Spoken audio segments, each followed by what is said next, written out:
Good evening, YouTube and the rest of the world. Yeah, I know it's been a while since I've been live, but like I said, I haven't had the voice, so just been concentrating on the musical side of it. And hey, Clint, how are you, darling? Hey, how you doing, DJ? Long time no hear, girl. I was getting lonely. Glad you Well, invited me up. Thank you. oh no, like I say, anybody can join us and all of that. You know, I mean, Clint can jump up here if he wants, and Max, if she's well enough to. How is Max, Clint? Is she all right? Because I haven't seen you really in a while, so it's been nuts. I don't mean like crazy in the way of drama on air or anything like that. I just mean in general. You know, it's what it is, isn't it? You know, she's she's been better. Oh, so you're saying that she's not good at the moment. She's been better like in the past, or is that what you mean? Or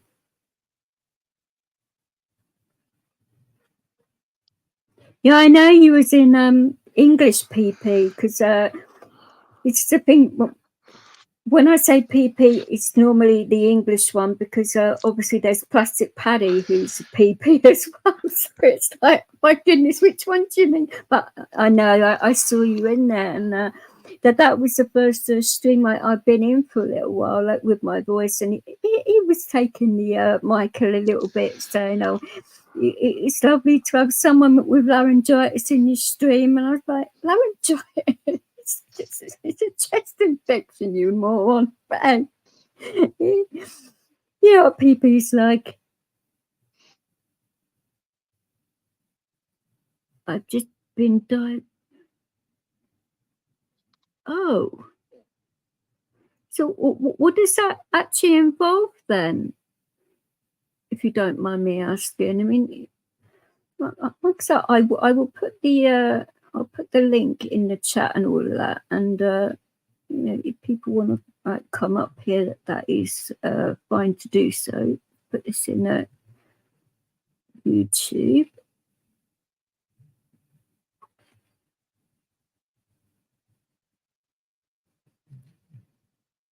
I'll pin. Oh, that bloody heart in the corner. It's damn annoying. I'll just leave it in chat for now. And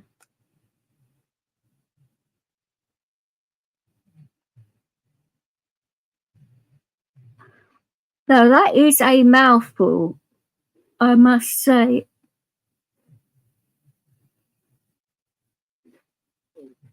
So it's basically like a muscular. I get the right word. Degenerative problem, something like that. A bit like muscular dystrophy, but different. Is it similar to that? It sounds a little bit like it, but I'm not a doctor. I don't know these things.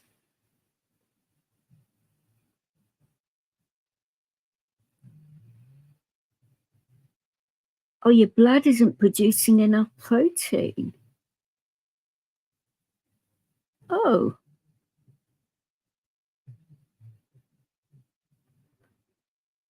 I don't know what the issue would be to sort that out. I mean, right, so would you have any ideas on how, because I mean, there could be natural solutions to deal with this. I mean, I wouldn't know. Right, so we still got you?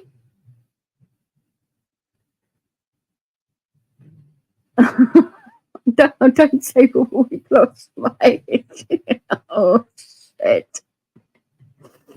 Oh, this is no the technical issues show, isn't it? You know, hey, it's what it is, isn't it?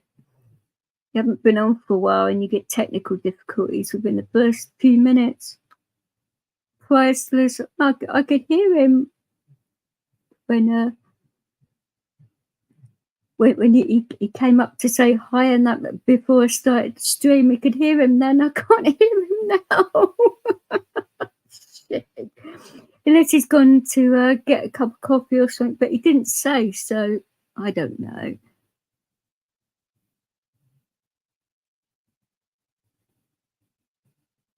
Nothing can be done. Oh, jeez. So that there is nothing at all that you can make yourself feel better, or wow. I mean, is it like a fatal thing, or I hope not? Or is it just something that you're just going to have to live with, or oh, wow. Because how is that going to affect you? Because you're a carer, aren't you, as well? So, well, at least it's not a terminal thing, but obviously it's going to affect your mood, and I would have thought you maybe fainting and stuff like that. I mean, I don't know. I'm just assuming this here. I mean, wow. You haven't had an easy go of it lately, have you? Because I remember like speaking to you a little while back, and you had a friend that done something silly, and you had that crash in your car, that somebody's crashed into your car, should I say, and all of that. And you know, your wife had some problems and that, which you were trying to help her with. It piles on you, darling, doesn't it? I just hope it doesn't get, you know, in a situation where you're not coping. But if you do feel that way, you know, always ask for help. I know you're a fighter. I know that. I mean, it's hard enough, like looking after somebody that has a lot of health problems, and then if you get them yourself and you're both poorly, I mean, that's a difficult issue right there, isn't it? Because right now we're actually going to be, you know, talking a little bit about the NHS and a few things that are going on in the world when Rights gets his microphone issues or whatever's going on sorted.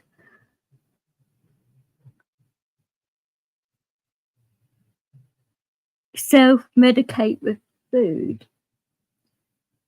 So something new there then. Oh my god. Oh dear. Well, it's got to be the right kind of food now, hasn't it? You know. So I've never heard of that condition before. That's a new one on me. So when I saw that, I thought, what on earth is that then? But I suppose they've sort of like explained to you, you know, the foods to avoid and stuff like that. And well, it all depends on the doctor, I suppose. But I will. I will. I won't do it like right now, because knowing my luck, my stream will go down or something. My laptop's been a little bit possessed lately. I don't know why. I haven't got a virus on it or anything, but it keeps on doing its own thing, and I'm like, because it's a touch screen. So I'd be like uploading something and you know, go and do something, and I come back and find that like one of my cats is like walked near it and wagged their tail and like adjusted it slightly, and when I watch it back I was like, how the heck did that get on there? And it's like, is it worth doing all this again, or should I just leave it? And I thought, oh, I'll just leave it. It adds character, doesn't it? You know, at least people know like it's mine, because you know, if it was somebody else's or whatever, they wouldn't have done that. But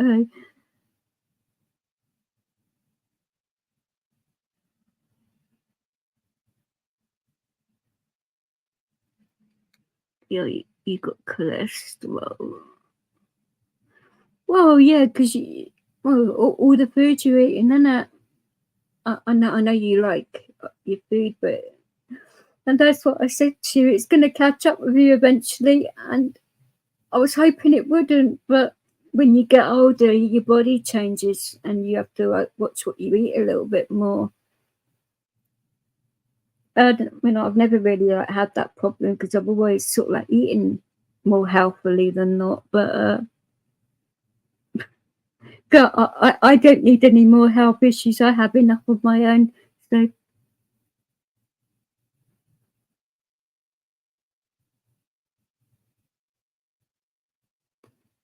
What phone number you mean? Yeah. I will email it to you anyway, so that you knowing that. But yeah, I think you have this number. Pretty sure you do. But I can't remember the last time. Oh, it was a while. What on earth have you done to your mic? You might have to drop out and come back in, right? Because we cannot hear you at all.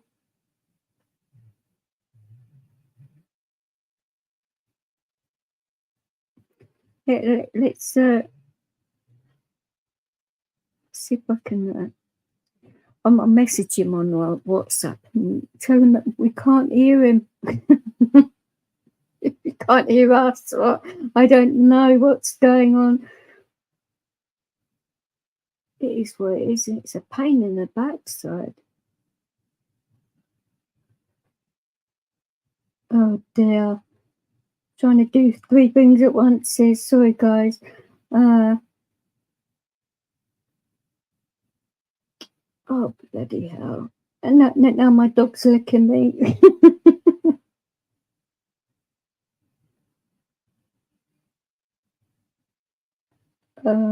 No. But hopefully he's got that. But I don't know. It is what it is, isn't it? So apart from your oh yeah, he just made a little bit of noise. We couldn't hear you right. Yeah, I'm right here. I'm right here. Oh, I thought you were talking to her. Let's keep it quiet. I was talking to you. What can you say? Clint was explaining about he's got a health issue that he's just been diagnosed with, and it's one that I've never heard from before, and it's about protein in his blood and that he's not producing enough of it. And I said to him that we were talking about health stuff before, weren't we? Before we went live and that. So yeah, we're talking about that. What's going? Oh, hold on here. My better half's here. Hold on here a minute. This always happens. Oh, it is mad. Okay, I'm back. Well, I better make sure that my phone's turned down this time.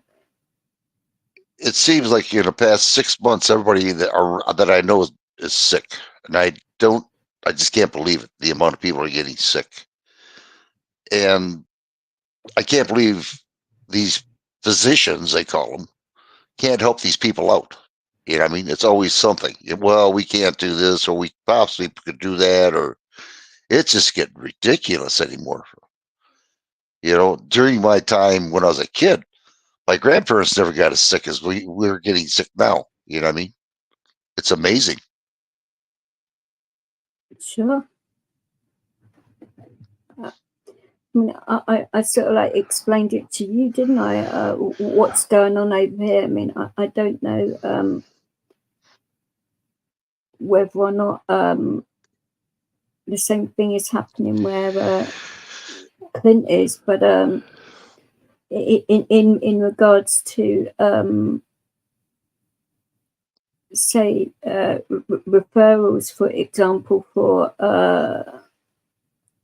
hospital, say for example, that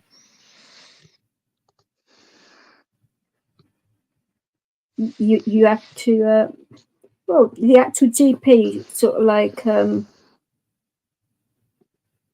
puts through a referral, say to an orthopod or a neurologist or any department you like, and then after a while that they will send you out an appointment, and then they will cancel the appointment with no warning or no like reason why, and then they send it back to the doctors. So they in fact cooking the books, it seems, to make it look as though that there aren't many people needing services and whatever, and that isn't the case at all. It is I don't know whether that's happening where you are, guys, but I've been speaking to other parts of the country and that, and it's happening to them too. So it's not an isolated incident where it's just happening in the capital. It's happening all over the country. So all the things that we've been happening, we've been hearing in the UK news since the election and all of that, it's a lot worse, actually. The numbers are a lot worse if you look at it like that. Because, they, like I say, they send it back to the doctors, and which is a waste of doctors' time. So the actual cost of them actually setting up the appointment and that, it's a lot of wastage of money on the NHS. So they've been going on a lot about the NHS recently in the news and all of that, about it's on its knees and this, that, and the other, and I don't know.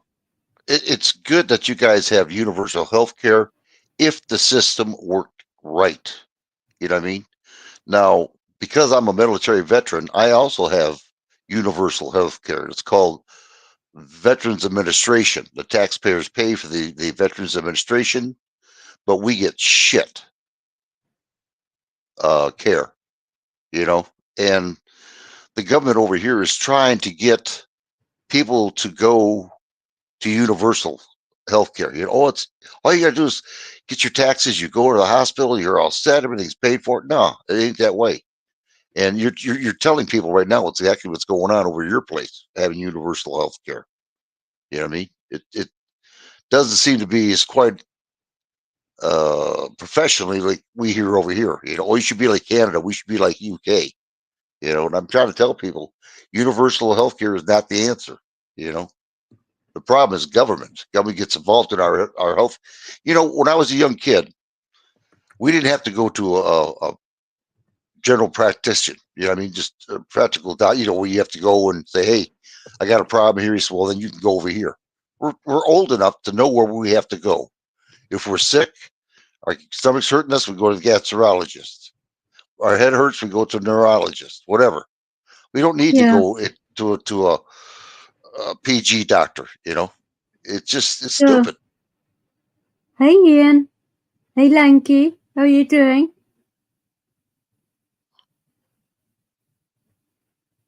Oh no, I completely fully understand. It is one of them, isn't it, where it's like, oh shit,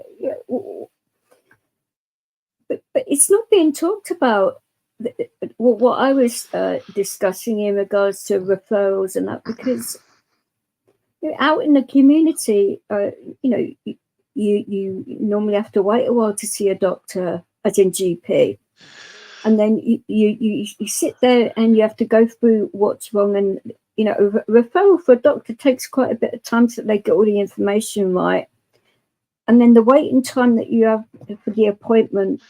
And then, like I say, they send it out to you and then cancel it at the last minute with no warning or anything like that. So you actually feel, things are going to get sorted out with you. And then they say, no, you haven't got an appointment now. It's gone. The referral's gone back to the doctor, as in the GP, and then you have to start all over again. So that is not good in that way. So I'm thinking of putting in a freedom of information request about all of this to find out how much all this is costing, an additional amount. But I bet they won't say, you know. Oh, thank you, Ian. That's kind of you. Yeah, it's getting ridiculous. It really is. And well, let's put it this way: if it was King Charles, you can bet 2-1 he would get canceled out. Well, or anybody in Parliament. He's got health issues at the moment, hasn't he? He's got cancer, hasn't he, the King? Oh, does he? I didn't know that. Yeah, he is. There was a video about Princess of Wales as she's she's actually cancer free now, which is a good thing, you know. But it's sad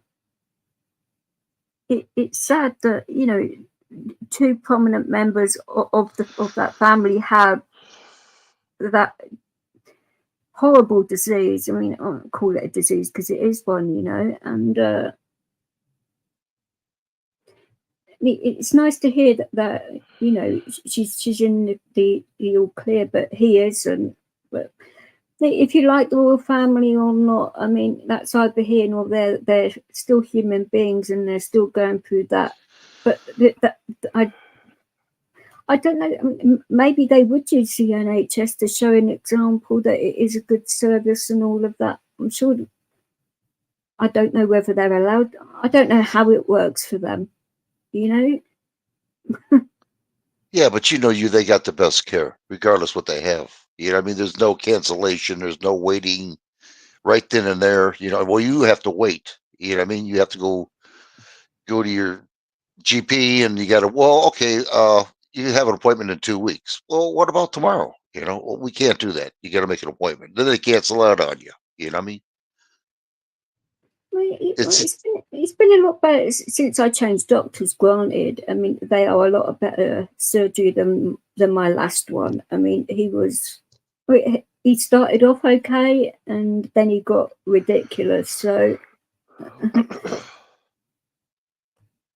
but it's just one of these things where if they're doing it to people that, you know, understand this, you know, the system and know what they're doing, but what does this happen to, like, pensioners and stuff? Because, you know, that they've stopped, you know, the winter fuel payment, which is disgusting in itself, and then they're talking about stopping the council tax perks that the pensioners get as well. So that is a double whammy.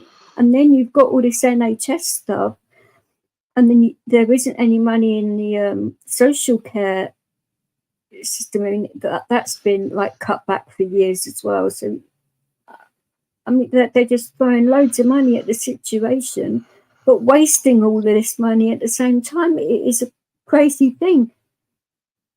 So I am going to find out, but I don't know whether they're going to tell me. But I will go up to Downing Street if I have to, and put it down, and, you know, give letters to the actual ministers and all of that are involved, and see where we go, because this is a crazy situation. Like a perfect example,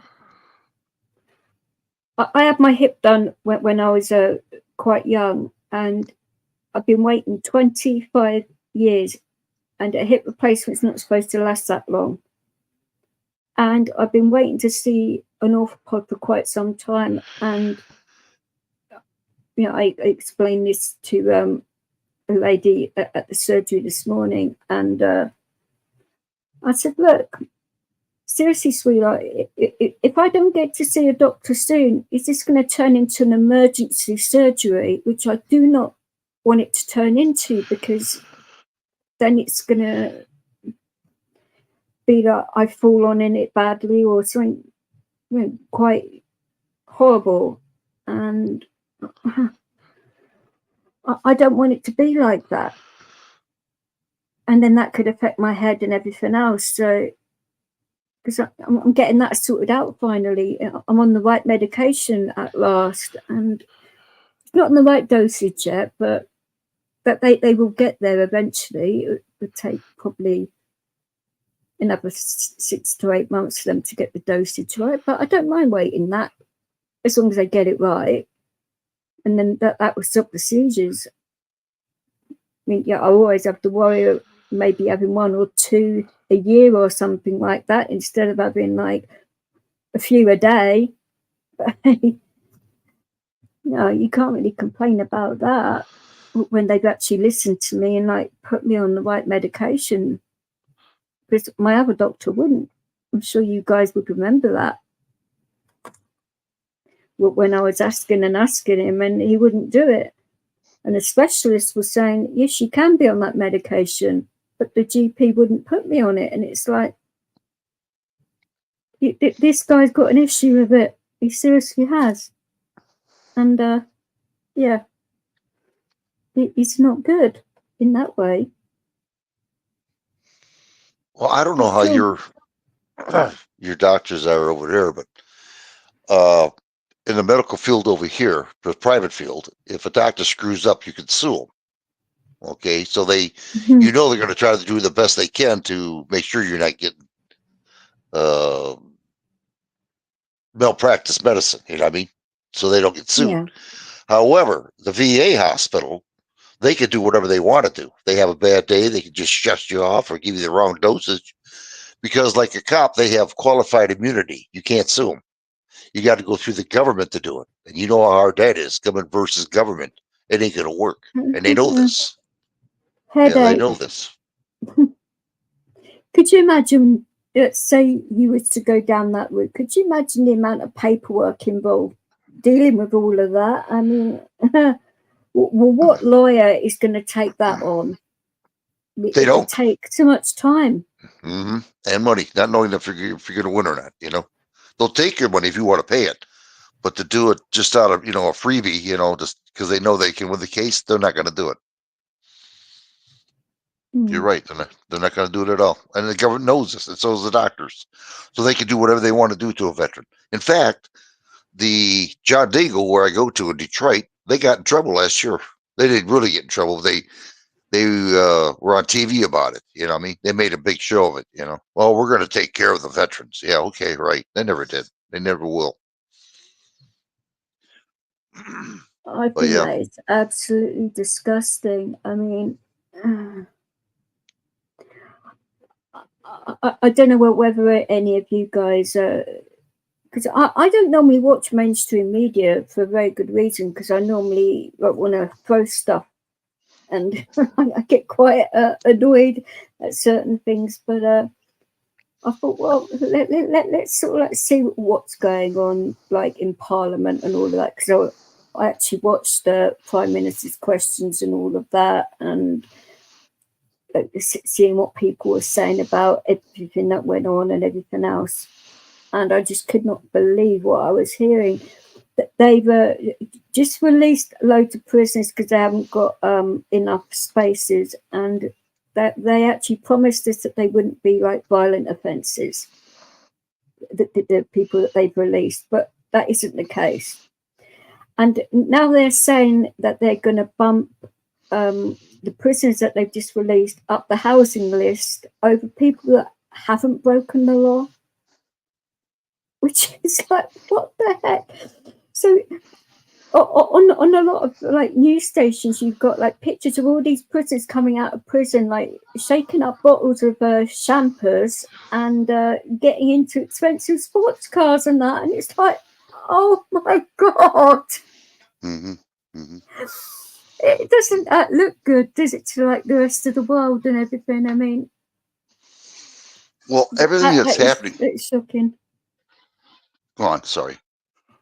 I mean, in regards to the housing situation, that's shocking enough. I mean, I'm sure it's happening in in the States too, right? Isn't it? In Well, regards yeah, to shortages it's of affordable it's housing. it's happening all over. There's a reason for it, and I just put it out today on Rumble. If people want to see, do you don't mind me putting the link down for a minute, would you? Not a link, but I mean the name of the place, the Rumble, my name. Oh, what actually, like, is it on Rumble? No, I just want to tell them how to get out there, how to check it out. I'm not going to show it. If people go to Rumble, if they want to, if they have Rumble, go to Rights for Vets, Rights for FO4 Vets, not FOR, FO4. Look at the last video I made. This tells you exactly what's going on around the world. Exactly the same thing of other nations are going on right now. Everything's the same as the United States and vice versa. So if they want to find out exactly what's going on, let them see my last video on Rights for Vets on Rumble. They get an eye opener. But anyway, it's happening. Oh yeah, wait till they see this. They're gonna freak. I mean, I got every imaginable thing you can imagine, that's out there. But this is all happening purposely, and it's all coming from one area. You know what area that is, So I can't say it's. I don't want to get you kicked out either. You know what I mean? So, but yeah. I know exactly what you're saying. But yeah. I am like dreading like when our budget's going to come out, because I think a few people are going to have I don't want to say heart attacks and be literal about it, but I don't think it's going to be good. But all they can say is, oh, it was the last government that's done all of this. But I find it very hard to believe that being in opposition and how close these actual people are to each other, that they don't talk to each other or hear what's going on, really.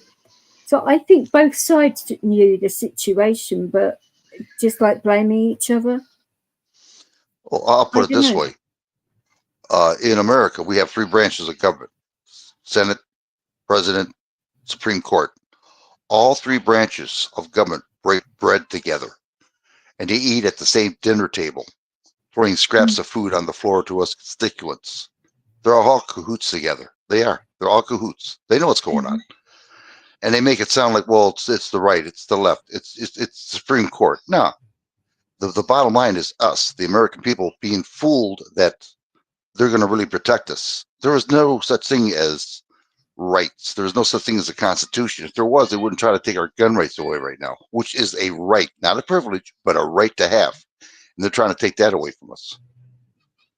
It's like I've said before, like, England actually has a constitution. That's where you got yours from. You got it from ours, didn't you?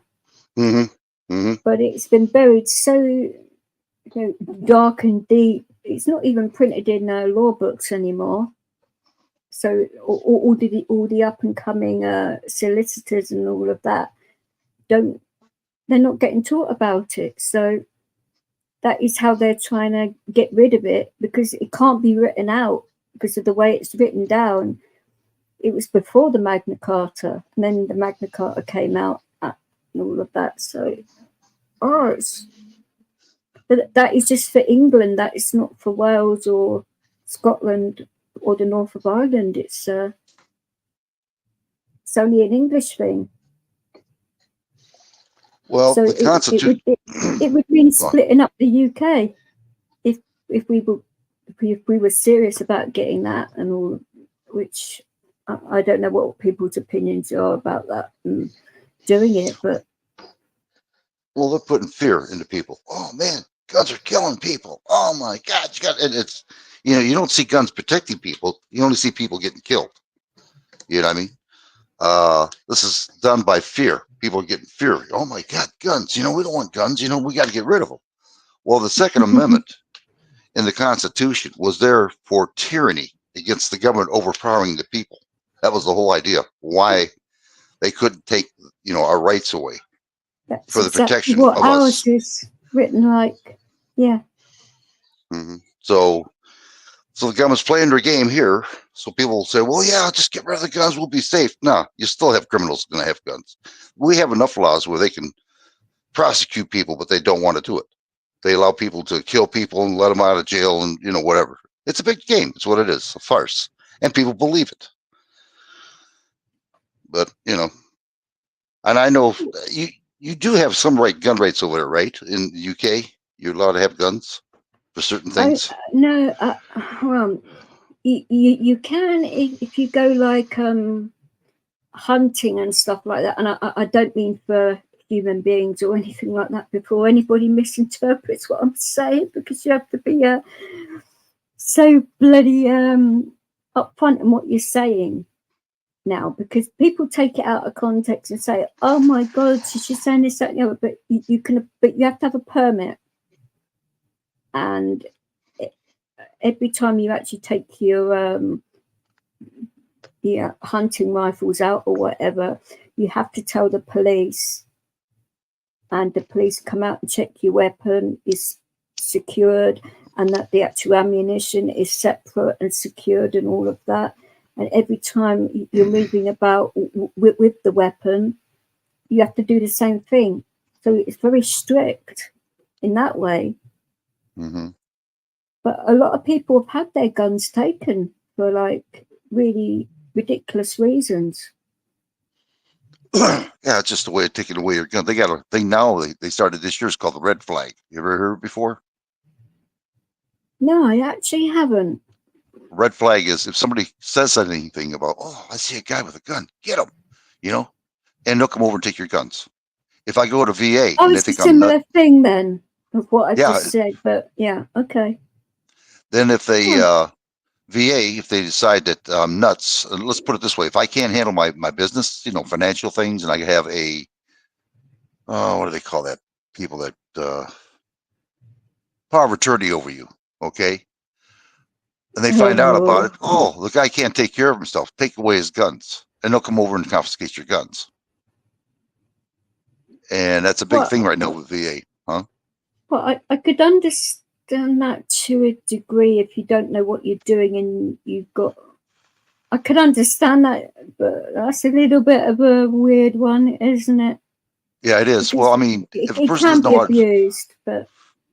Well, it's like me. When I got hit by a car, I couldn't do my finance. I wasn't nuts. I wasn't crazy. I just lost my ability to do Ian, math. You're saying it's always best to move about with your weapon.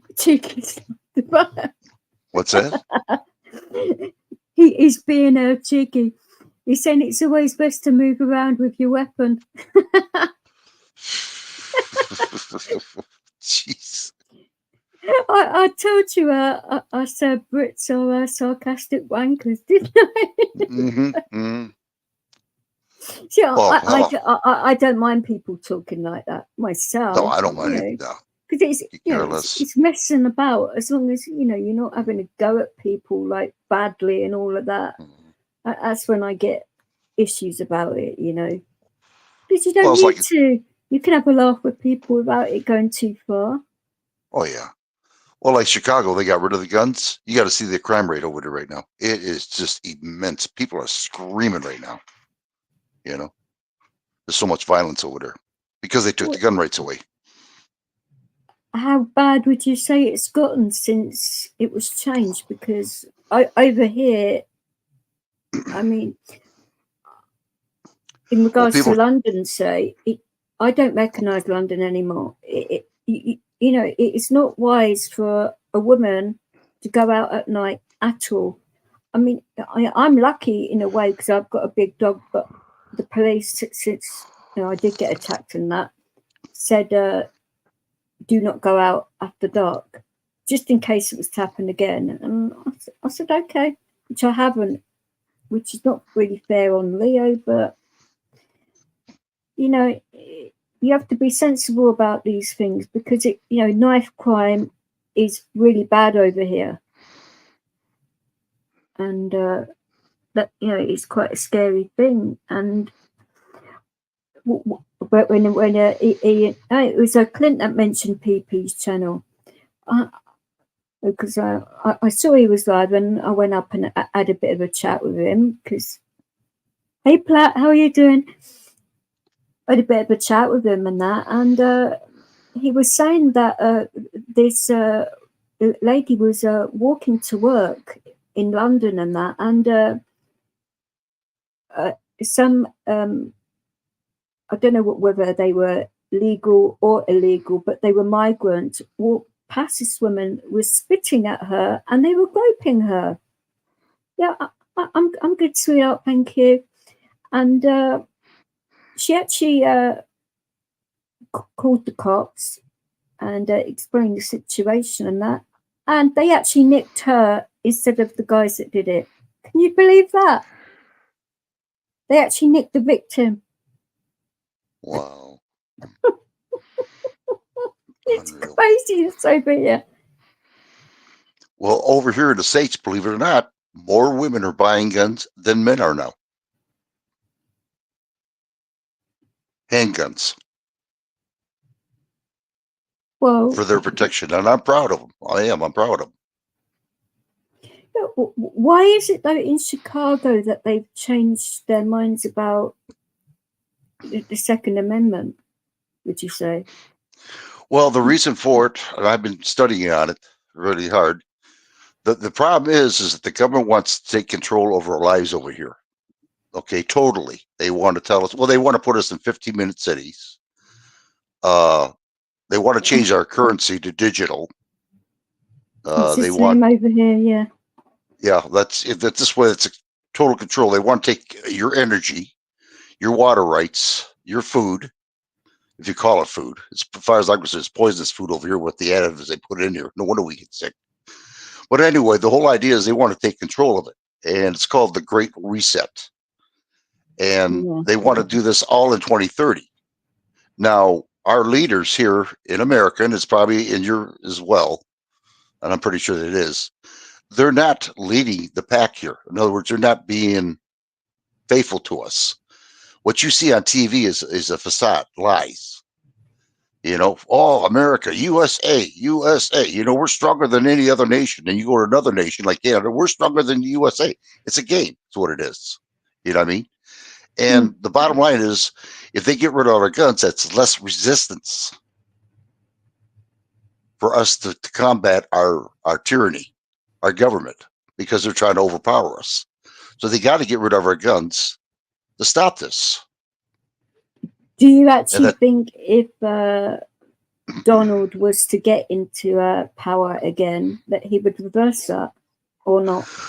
Well, I'll tell you about this. Okay. Now, and this happened in 2016 to 2020 when he was in office. He was a good president. I'll give him credit on that. One of the best I've ever seen in 70 years since I've lived on this earth. But the problem was, he was good. But the problem was with him, and of course he had a lot of oppositions trying to fight him. But what he did is, because of the senators wouldn't do anything for him, he had to do everything in executive orders. Now, as soon as he left as president, all that executive orders went right back to Biden, and he rewrote the executive orders. So he really didn't do anything. He didn't do anything at all, other for 4 years. You got to have it in law, and hopefully that'll work. But now they're changing the laws. When you have the right to own and bear arms and they're changing the rules, there's no constitution. There's no government. There never was a government. It's for them, not for us. They're rich, we're poor. If you look at any, and even at Parliament, I bet you can check the net worth, how much they made when they entered the senator as a senator until now. They made millions.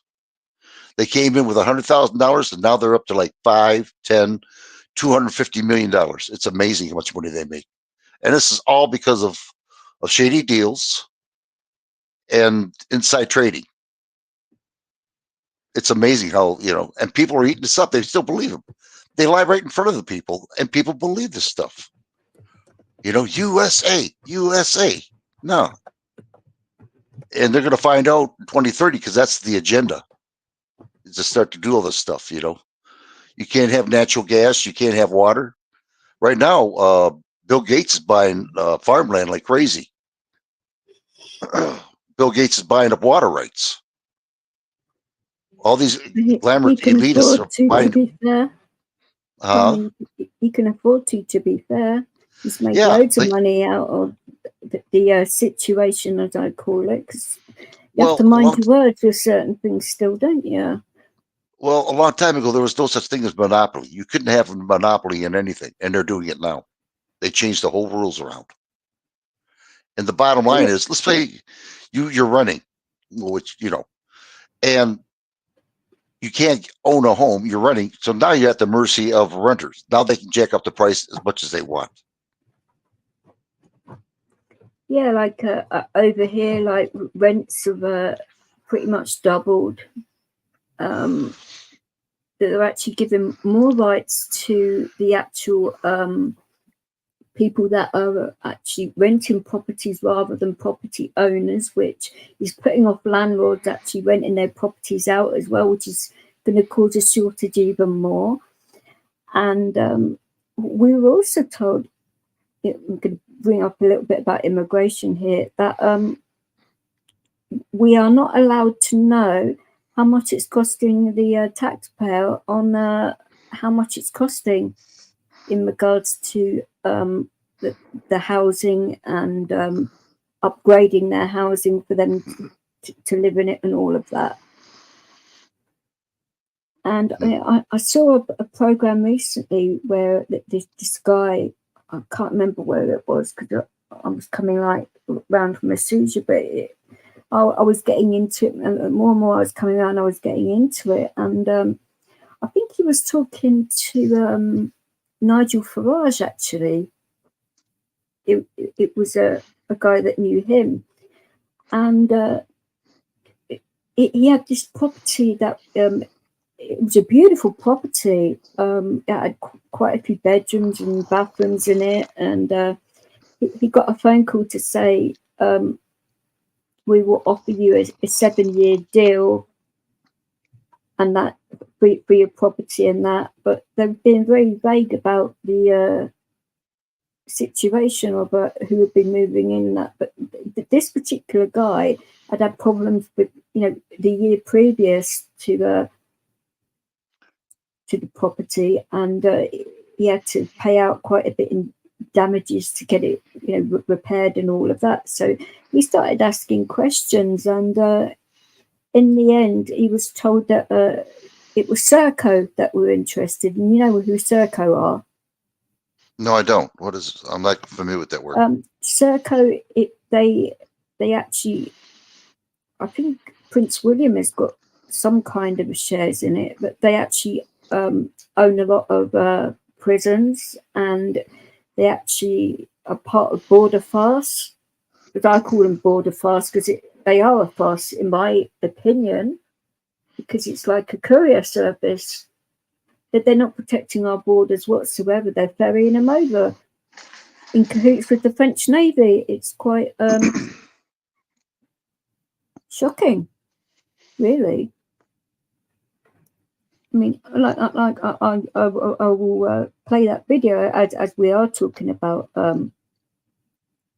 immigration and that. I mean, this actually happened a while ago, but because I haven't had a voice and all of that, God, they have bloody changed everything on StreamYard. It's all changed. Bloody hell! Right, hang on. That's it. You're fired. Watch it, you. Dear. Starting to sound like me. How do you do this again? Oh, behave yourself. No, it's just that they've changed a few things that I've just noticed, and how embarrassing is that? Goodness sake. I look like a right rookie in here. Right, I don't know. Can you actually see this? I mean, I will make the screen bigger. Can you see that or not? No, hold on. I'm on. Hold on. I will make that. I gotta do something here. I was trying to look for chat here, and hold on there. Let's see. Right, I've made it as big as I can, and. Oh yeah, that's good. Yeah, oh yeah, that's perfect. Let's go over now. It's As you can see, it says ex-Marine goes undercover at Calais migrant camp and crosses the channel. We made it, nobody caught us. It says a bit about it, but you can actually play the video. Let's just hope it plays this time. Right, let's make sure the volume's up. Nobody caught up. No, nobody caught us. Okay. Can you actually hear that, or is it coming through, or? I can't hear nothing. Welcome back. So yeah, there you go. For the second part of this TV exclusive with the man who went undercover in the Calais migrant camp. He then did make that crossing back to the UK. Shall we have a little look at that? So we just had a pickup from a special agent. We're on the back of this van, en route to the drop-off point for the next phase. We just had quite a close call with a big ship in the dark, because it's really hard to judge how close they are until it was sort of right upon us. We went across this front. We're still in the thick of it, still in the middle of the shipping lane. We think we're over halfway. We're just hitting quite a busy part of the lane. There's a big container ship. It's a bit choppy now. Waves getting a lot bigger. That is it. We've made it. Gario, welcome to your new home, good buddy. Well, there we go. The man behind the story, Lee West, still joins me now. Welcome back, Lee. Thank you, mate. Look, just before we talk about that actual channel crossing, can I just ask, when you were in those camps that we were seeing before, I'm quite intrigued to know, were there loads of women and children as well, or was it mostly men, do you think? 99.8% male, yeah, fighting age males. And we saw maybe one or two women the whole time. What their purpose was there, we don't know. We didn't get to talk to them. But yeah, there was predominantly male, yeah. And just to emphasise again, some of the stories that were coming out there, you said that some of them were getting schooled by some of these refugee groups, etc. When you were talking to them, what was their main motivation for wanting to come to Britain? Because they are in France, it's a safe country. There are multiple reasons. Sometimes it was they have family members here. And again, through chatting to them man to man, the stories start to come out. We didn't ask them direct questions. I learned that in the Marines, and they always create a conversation and the answers will come out. And not just to the family members because they wanted to be with their sister, but the family members have got contacts in the UK for work, whatever that might be. And of course, helping them settle there and all the rest of the stuff. So a lot of it was that they already had contacts here. And of course, then they've been briefed by these NGOs that this is what you're entitled to. This is what you can get. The British government will give you this. It will allow you to have all these extra benefits. So a lot of it was materialistic reasons why they wanted to come to England. Because like you said, France, it's a modern country. It's one of the leading powers in Europe. Yeah. And they'll be very well looked after. I mean, most people would want to move to France out of England. Well, a lot of people have second homes in France, don't they? To be fair, in fact, a few people are off on holiday there as we speak. But Lee, we've still got a few minutes. I just want to ask about that crossing then. So how did you get in a boat? How did you get across? Just talk me through that, really, and then what that journey was like. Yeah, we lived there for a week, homeless. And then a friend came across on the ferry with a van, so he could have been intercepted. He had the deflated dinghy in the back with a small engine. Met us after our 7 days of living in the camps on the French coast. We hadn't even pre-planned before we left to go to France where we were going to launch from. We did that from Google Maps while we were in the camps. We looked at Google Maps. There's a slipway into the channel. That's where we're going to go. So the first time we set eyes on where we're going to launch from was when we got there. So it could have been completely unsuitable. We got there. He met us with a boat. He was dressed as a Frenchman with a beret and a tash, which was a great bit of morale after 7 days living homeless in a camp. And a blow-up doll called Gary from Only Fools and Horses. We went then to the slipway, pumped the dinghy up on the beach with a 12-volt battery from a van. Nearly woke up half of the coast. It was so loud. No police, though, I'll take it. No police, no gendarmes. No, nothing. And we were near Sangat, the old migrant camp, so we weren't a million miles away from where they all are. We didn't go to Normandy or somewhere. So we were close. And looking at the maps, why did we pick that slipway? Because it was the only one we could see. So it was obviously a an obvious prominent point to launch from, but there was nobody there, nobody there on the beach to greet us. It was on the other side when we got doing well. Eventually, when we got to England, we've got about 45 seconds for you to explain what happened when you landed in Britain, mate. So do you think you can do that? Go on. We landed, high fives. Nobody was there to meet us. Unfortunately, 2 migrant boats had landed further down the coast and been apprehended. After about an hour of us packing up, 3 actual migrants, we'd have legged it. We made it. Nobody caught us. But of course, we had to pack all our kit up and meet our friend. Whilst we were doing that, it took about an hour. Of course, the public spotted 2 guys washing up at daybreak on the beach, rang the police, National Crime Agency turned up, and the cuffs came out. And you think you managed to reassure them that you were not, in fact, illegal migrants? Yeah, apart from Gary, of course, the blow-up doll, which they didn't find amusing because we had pulled their pants down. We'd embarrassed them. We'd got across the channel with 0 preparation and planning, limited resources as you could get, just a boat and a small engine, no support, not even a bearing, and we'd embarrassed them. And you could tell because they arrested us, banged us up for 14 hours. They had all the videos on my phone, which you just seen, which were clearly us messing about on the channel, not actually trafficking people. But we'd embarrassed them, so it was a case of we were locked up. Houses got raided while we were locked up. Oh God! And all right. Well, Lee. Look, can I just say a massive thank you? Great to have you on the show. Wow.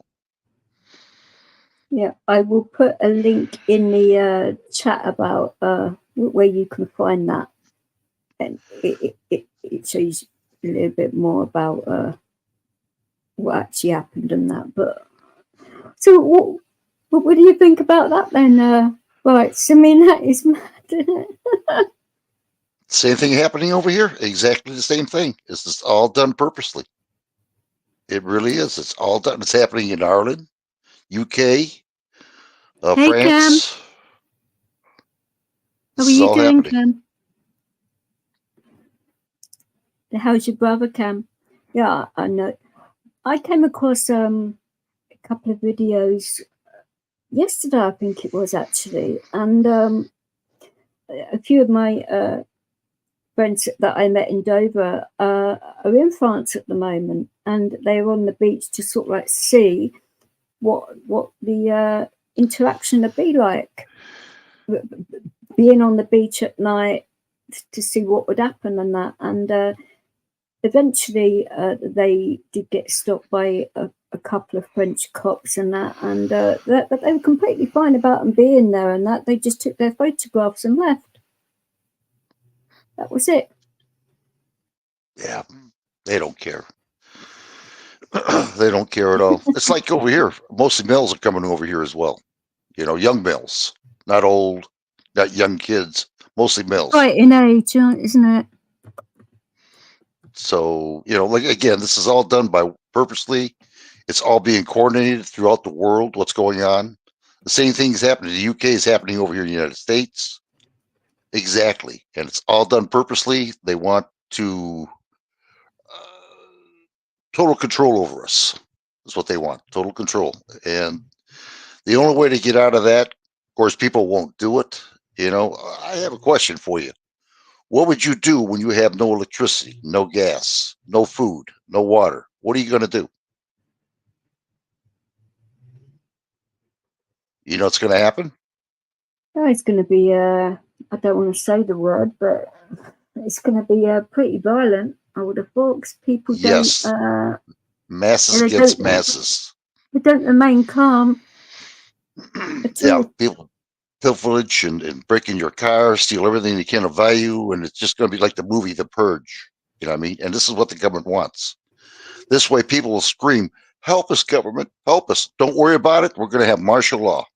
And everybody's locked out. They actually had riots over here recently, and it was misinformation and all of that. But, you know, people were setting fire to... this was up north. People were setting fire to police vans and stuff like that. And the actual scenes that people were watching were terrible. You know, it's quite a scary thing, but people are like giving like misinformation about, because it was about kids that have got killed, and you know, anybody that hears about stuff like that, it is a button pusher. I mean, I get really annoyed, you know, if I hear kids being hurt and all that. Yeah, and kids being actually, you know, that their lives have been ended way too early and all of that. That riles anybody up, doesn't it? It sure does. That was a deliberate thing, and that they were out. I mean, over at the moment, like, people have been out there like with machetes during like the Notting Hill Carnival again. I mean, I don't know whether you remember, like last year when I showed you videos on what actually went on. It was actually worse this year than last year. And it's going to get worse. I hate to say it. It is. It's but so they bad actually over want here. to move it, and I think they should. Well, it's so bad over here right now, DJ, that they actually have people, Satanists, after school, and people go over there with their kids. It's in Illinois and Idaho. You check it out on Google. Yeah. This is how bad things are getting over here now. I mean, they're actually calling the Prime Minister two-tier care because of the way he's been dealing with this. I mean, the actual prison terms. I mean, a few people wrote a few things on FB, I think it was, or maybe it was some other platforms as well, and they were getting like 9 years in prison for that. But like people doing other like really bad crimes weren't like getting anything at all, and it's like, fucking hell, you know. Yeah, it's good a bit. Well, there's a guy. Exactly, Ian. You like carry spaghetti, not a machete. I wouldn't go around carrying a bloody machete. And for goodness sake, no, I get freaked out by knives. I mean, There was a guy that got caught doing a crime, and he told the judge, "Hey, I'm a woman. I want to go in a woman's jail." She did it. She put him in a woman's jail. Every man's fantasy. Yeah, that's the truth. well, they're actually bringing that up a little bit as well in regards to people that are going through the change and that, whether they should be allowed to go into women's prisons and vice versa and all of that. And it's like, here we go, blurring the lines a little bit more, which... Yeah, I heard that. And she's supposed to be a college grad, you know. Wow, you know, this judge that, you know, sent the guy to the woman's prison, you know, education. Yeah, okay. It's not just about that. In regards to the Olympics as well, I mean, I don't think that's very fair, where, you know, people that are born as men competing in women's sports in that way, because that's an unfair advantage right there. I don't know what they're going to do about that, but they're going to have to do something about it, aren't they? I mean, well, you know my daughter, right? Yeah, of course. And one day she comes to me, she's lovely. One day she came on over, she says, "A man told me that I can't do what he can do." And I said, "That's bullshit. You can do whatever you want to do, you know." Meaning, you know, mind-wise, you know, physically, you can't do it. I understand that. But I told her, no, you can do whatever a man can do. Well, the women's rights went a little bit overboard, you know. And they, you know, we can do what a man can do. We can go in the military. We can fight. We can, you know, we be cops. We can, you know, and it just went haywire. And now they went into sports. Now they're having a fit. You know what I mean? I mean, they should have been a borderline saying, yeah, well, women can do what a man can do mentally. I mean, they're just as smart as we are, if not smarter. Well, yeah. Okay. But physically, a row in here about who's better than who mentally and all of that. But yeah, I mean, you know, I think it's a mixed bag in that department, isn't it? You know.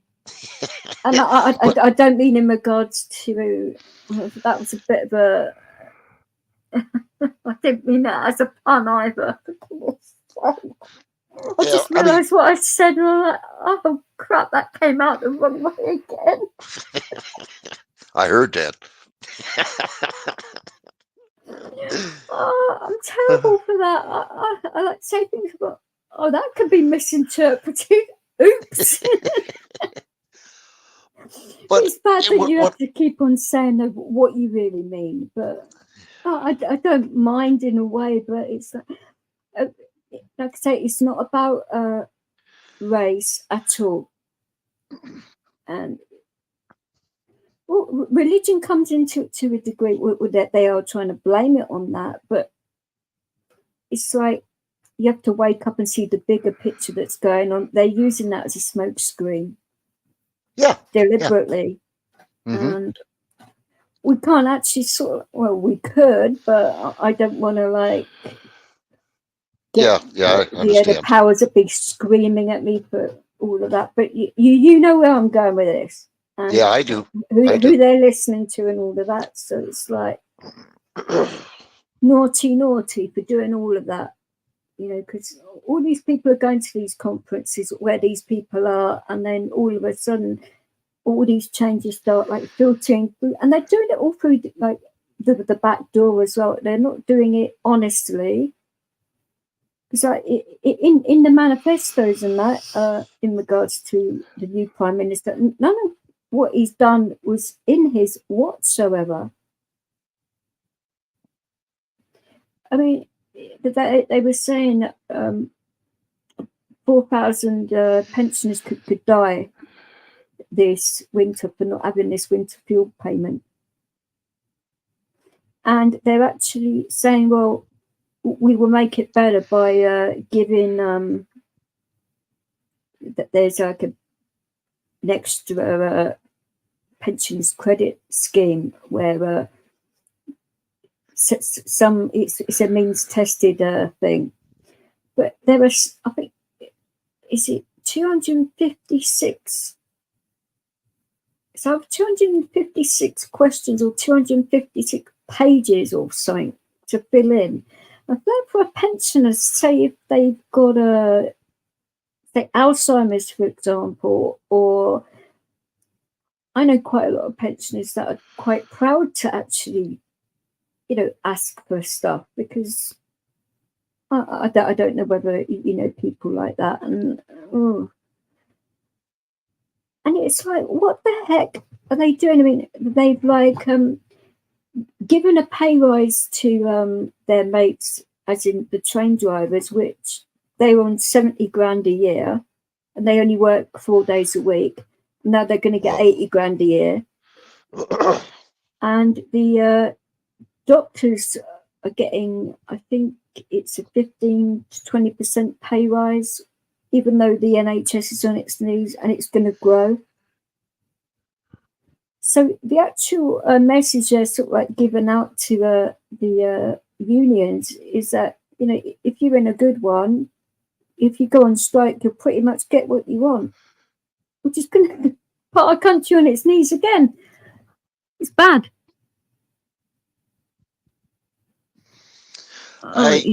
Your brother's worried about the two cats. What's wrong with the cats, Cam?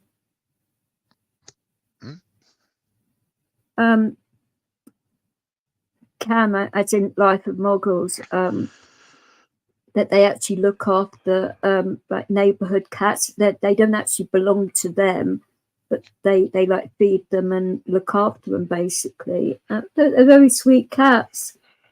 And he's saying that his brother's a bit worried about 2 of the cats that they've got in their garden and that, which is a shame. Because the way he is with the cats, it's like they're part of his family and that. And, you know, it hurts when they actually leave you, as in like go up to, I call it the Rainbow Bridge. And I don't mean a pun in that either. I mean, I've always called it that. You know, that is what a lot of people call it when your pets go to heaven and all of that. They call it the Rainbow Bridge. But now if you said it, they'd probably think you mean the other thing. I don't know. Yeah. That's why I said I didn't mean it as a pun at all. I never thought about it that way till you said it. This is what I'm saying. You have to be very specific here now, and it's Wow. Okay. Yeah, I understand. You're right. I just realised, oh crap, we've just been talking about all of this, and then I just come out with that. Wow. Bollocks. That's right. You got to be politically correct. Wow. Oh, shit.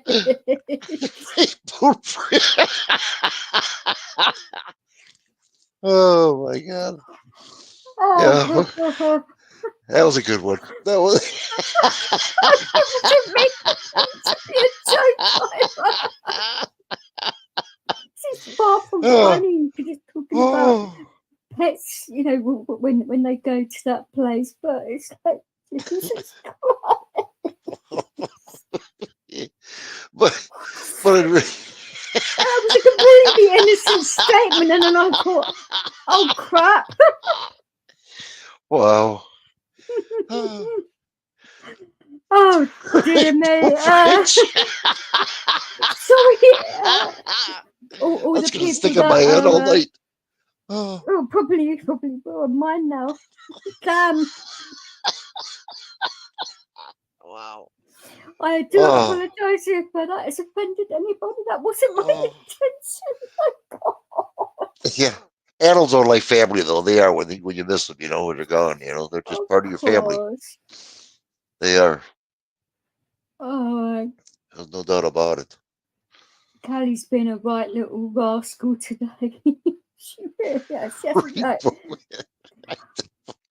That's gonna stick in my head all night tonight. Oh my God. I was on the blower to you know, my doctors and that, and you know, my throat this morning was really croaky, and she could hardly hear me as it was. She was having problems with her phone as well, and then my cat bloody jumps on me and starts to purr in my face. Was giving me like Eskimo kisses, like rubbing noses and all of that. She was trying to. The cat was trying to listen to the conversation as well, and I'm like, what the hell? So I'm trying to move the cat out of the way, and the cat thinks it's a game. So she's batting my phone out, trying to bat the phone out of my hand. And this poor woman on the phone at the surgery probably thinking, what the heck is going on there? But I couldn't explain it to her because of her time and all of that, because she was running a bit late, bless her. And she's probably thinking, oh my God, that's crazy in that house. Let me get off the phone quick, you know. Oh, it's bad. And then Leo was asleep, and he was having like dreams. So I was getting kicked by Leo as well, not intentionally by him. But his paws were going mad because he was like running in his dreams and like making that sound which you guys have heard when I've done live streams and that was really loud. I can bet you the lady that was listening to you saying, hey, come here, listen to this. Let everybody else listen to you. Yeah. We get a live one here. Yeah. Well, you have your daughter's joined us. Oh, she's actually muted. Hey, Jane. How are you, darling? Good. How are you? Happy birthday, Sister Virgo. Thank you. Oh, no.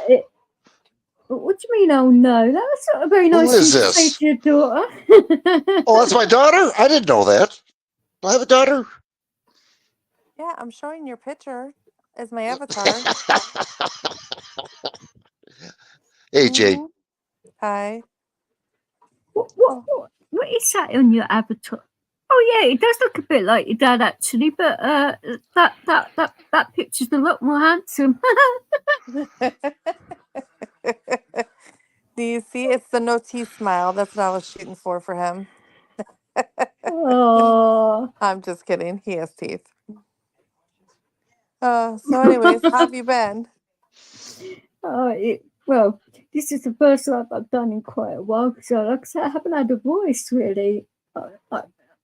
I sounded like Darth Vader every day, and I had to take like 3 lots of antibiotics, and it's still hasn't fully gone. And it's like, oh, for goodness sake! Oh, I didn't want to like do any more than that because I went to the woman today because she said, "Look, you really don't sound good. Do you want me to speak to the doctor about giving you some?" I said, "Look, no. Let's see if I can get a bit better and take it later on. You know, if I really need to." But it's like I don't want to get used to them because I have a lot of allergies and that, and I can't take. This is the only one I can actually take out of them all. right.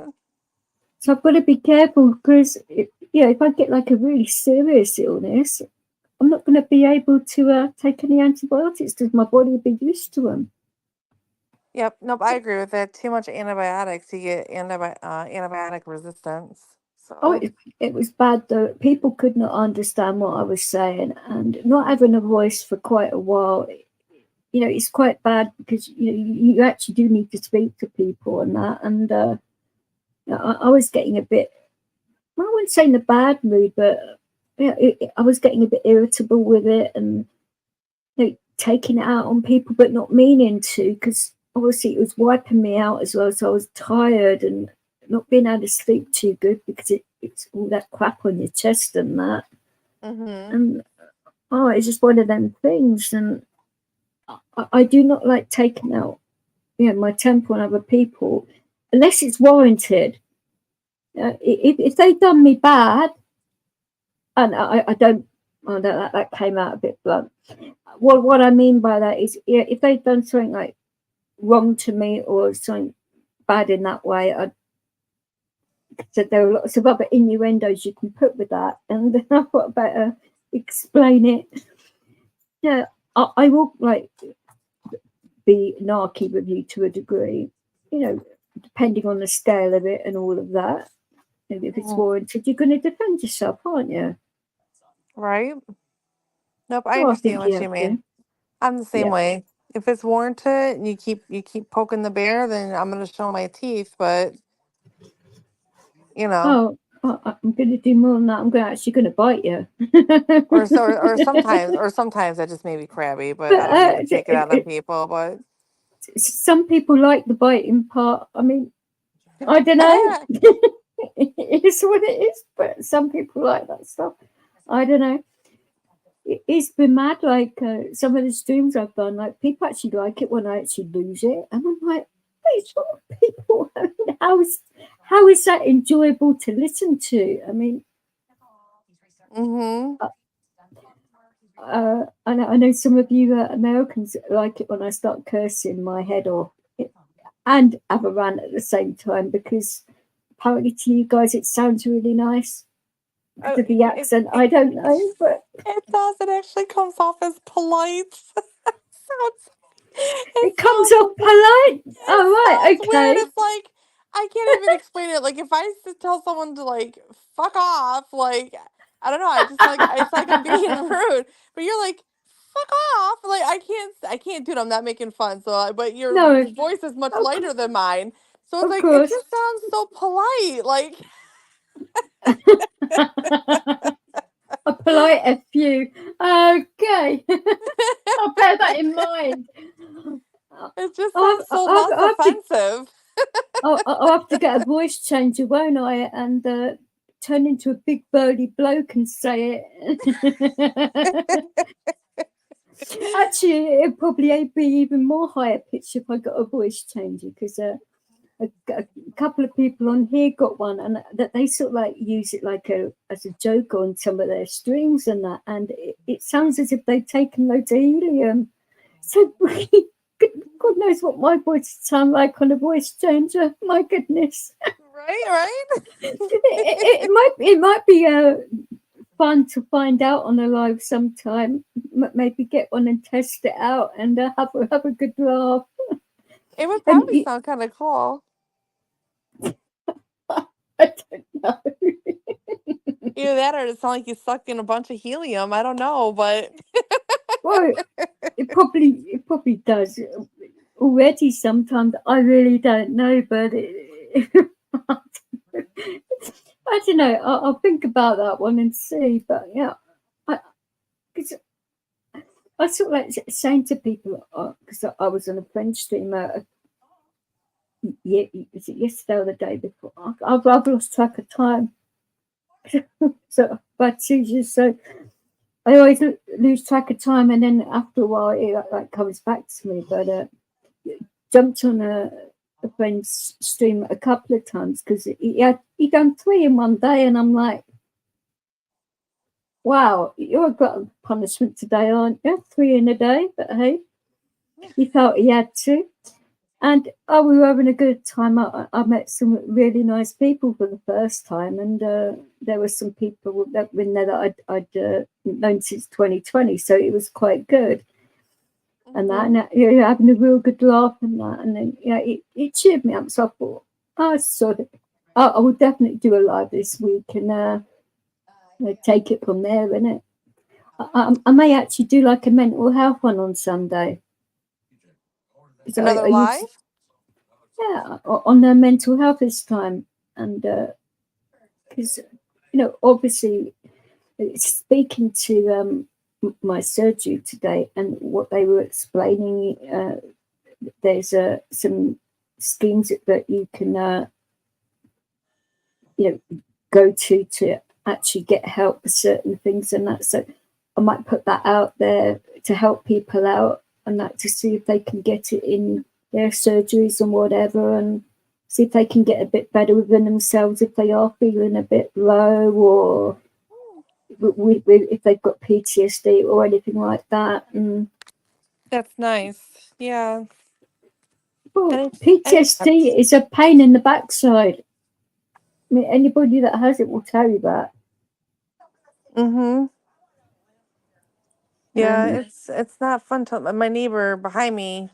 He's a vet, and I never understood, like, at first when we would blow off fireworks, he would hang out his back door and he would start screaming at us. And I'm like, I can only imagine. Yeah. it's Independence Day, like, calm down. But then it dawned on me, like, it clicked after the fact. And I was like, oh my goodness, he must have PTSD from the war. So, because he was I think he was in Desert Storm, and Oh, bless him. so yeah, but yeah, every 4th of July, he had a hard time with it. Then he'd come out the next day and he'd be like, "What's going on, neighbor? Like, nothing even happened, you know." So we learned to, Well, I spoke to Upstate about that. I don't know whether you've spoken to Upstate before. He's a veteran, and he has PTSD and that, and he helped me out a lot before I started going for my treatment for mine. And he is exactly the same when it comes to fireworks and that. So there are quite a lot of vets out there that do not like that. I mean, they don't actually bother me for that reason, but I get annoyed because of my animals don't like them. I don't know whether your dogs are the same, but Leo does not like fireworks at all. Yeah, I have 2 dogs that are like that. They run and they hide behind the couch. And then I have one that will literally just sit in the lawn and watch the fireworks like he's a little kid, which I've never seen a dog do. It's hysterical. Seriously? Okay. Yeah, seriously, like it was last year. I had a garden and I was outside just maintaining my garden, and some fireworks were going off, and he's just sitting in the lawn, just staring at the sky. It was like, I don't know, midday. But I mean, you can see a little bit of the fireworks, and he was just watching them like a little kid. I'm like, really? I went to go grab my phone, but he moved, so I couldn't capture the picture. But I thought it was hysterical. He was just as calm as a cucumber. That is very strange. Yeah, he's a poodle. He's different. My terriers, they don't like high pitched noises. They don't like loud bangs. Nope, they just go right behind the couch. They don't like that. But the poodle, he'll just sit here and Well, just do his thing. over here we have is it Diwali, and we have November the 5th, which is bonfire night, which is fireworks again, and then you normally have people use them over Christmas, and then you've got New Year's Eve, which is full of them as well. So from the end of September onwards, it's like periodically fireworks going off, all, here and there, and it's not nice for animals and people that are veterans over here, I suppose, as well. It can be crazy in regards to that. Yeah, we have Memorial Day, 4th of July. I don't think people really do too much for Memorial Day. 4th of July, you think we're in a war zone in my neighborhood. And then Labor Day. And then you have like just like the stragglers like in between, like before the holidays or after the holidays, where they continue to shoot things off. Nothing crazy, but just, a little here, a little there. So I was going to ask you, what is your take on the healthcare system and that? Because myself and your dad have been talking about it a little bit and that. And what is your take on it? Because you've experienced a little bit yourself. I don't mean like you personally, as in there's been things wrong with yourself that came out wrong again. Oh, bloody hell! But you know what I'm getting at. I don't want to say too much because it's personal for other people, isn't it? So I get it. Of our healthcare system, Give them hell. Give them hell. Tell them the truth, I like will. you always do. I will. Of our healthcare system, it's going into the toilet. You really don't get direct answers from the doctors or nurses. They just kind of give you like the runaround. I pretty much had to take charge of certain situations within the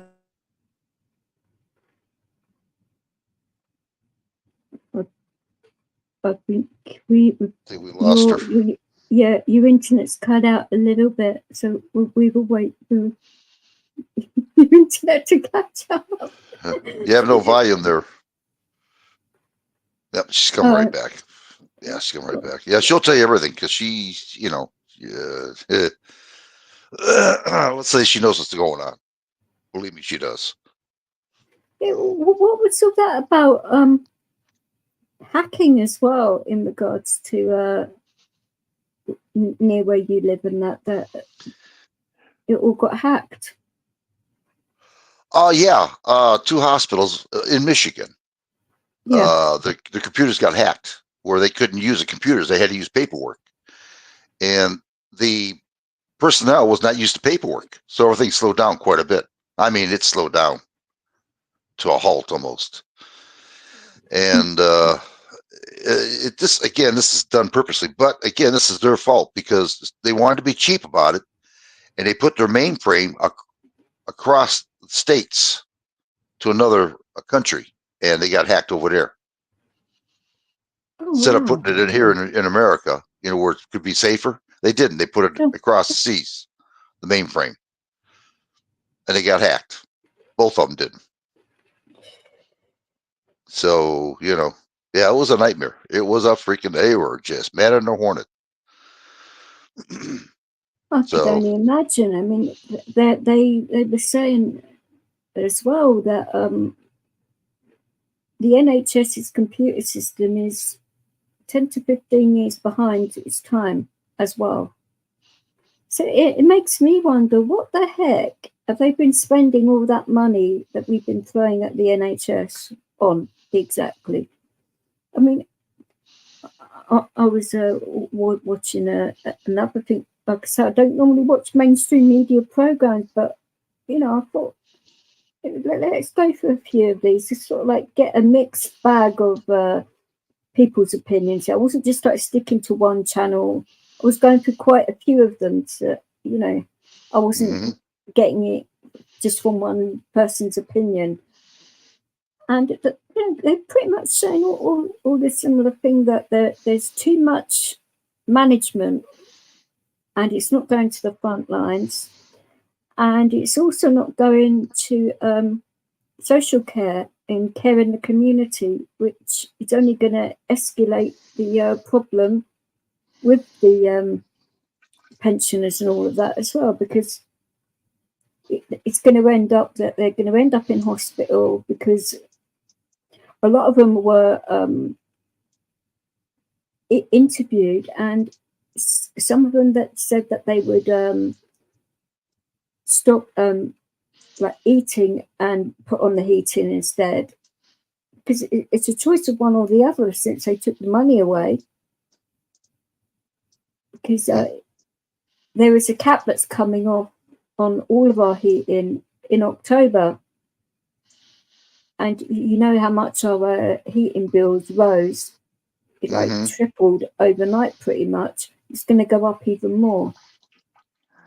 So God knows what our heating bills are going to be like October onwards. And at the moment over here, I mean, I got sent some pictures of there's been snow in some places in the UK, and I'm like, wow. When I actually saw the picture, it's like, wow, that's a little bit deep for this time of year.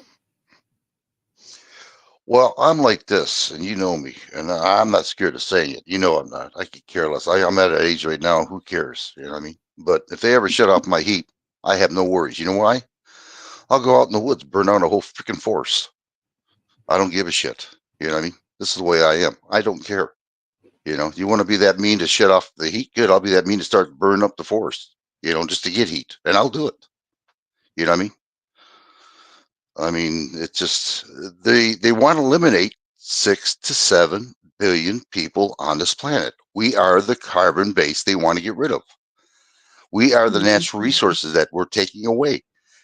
You know, they don't need us anymore. They're going to have robots, and they're going to have robotics to start taking our jobs.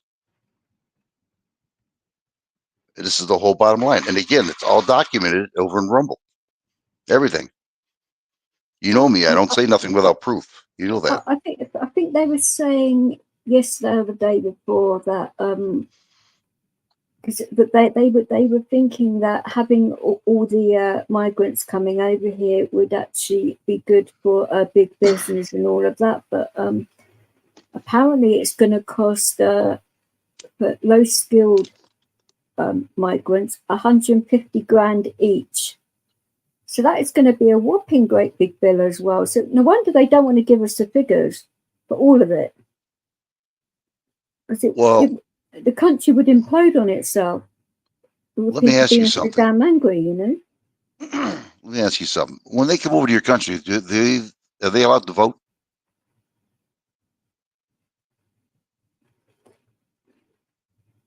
I'm not sure on the process of that.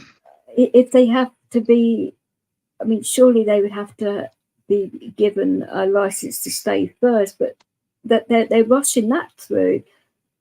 But a lot of I looked into this as well. A lot of the jobs are in the actual places in the Home Office where these checks are being supposedly done. People have been like leaving those jobs and going into the private sector where they're getting paid more.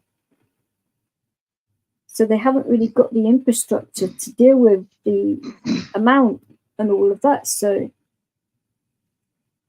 I really don't know what's going to happen in regards to that. But they were also saying about the actual prisoners that just got out being given the actual rights to vote and all of that again, and they're given a lot more than they actually should be, in my opinion.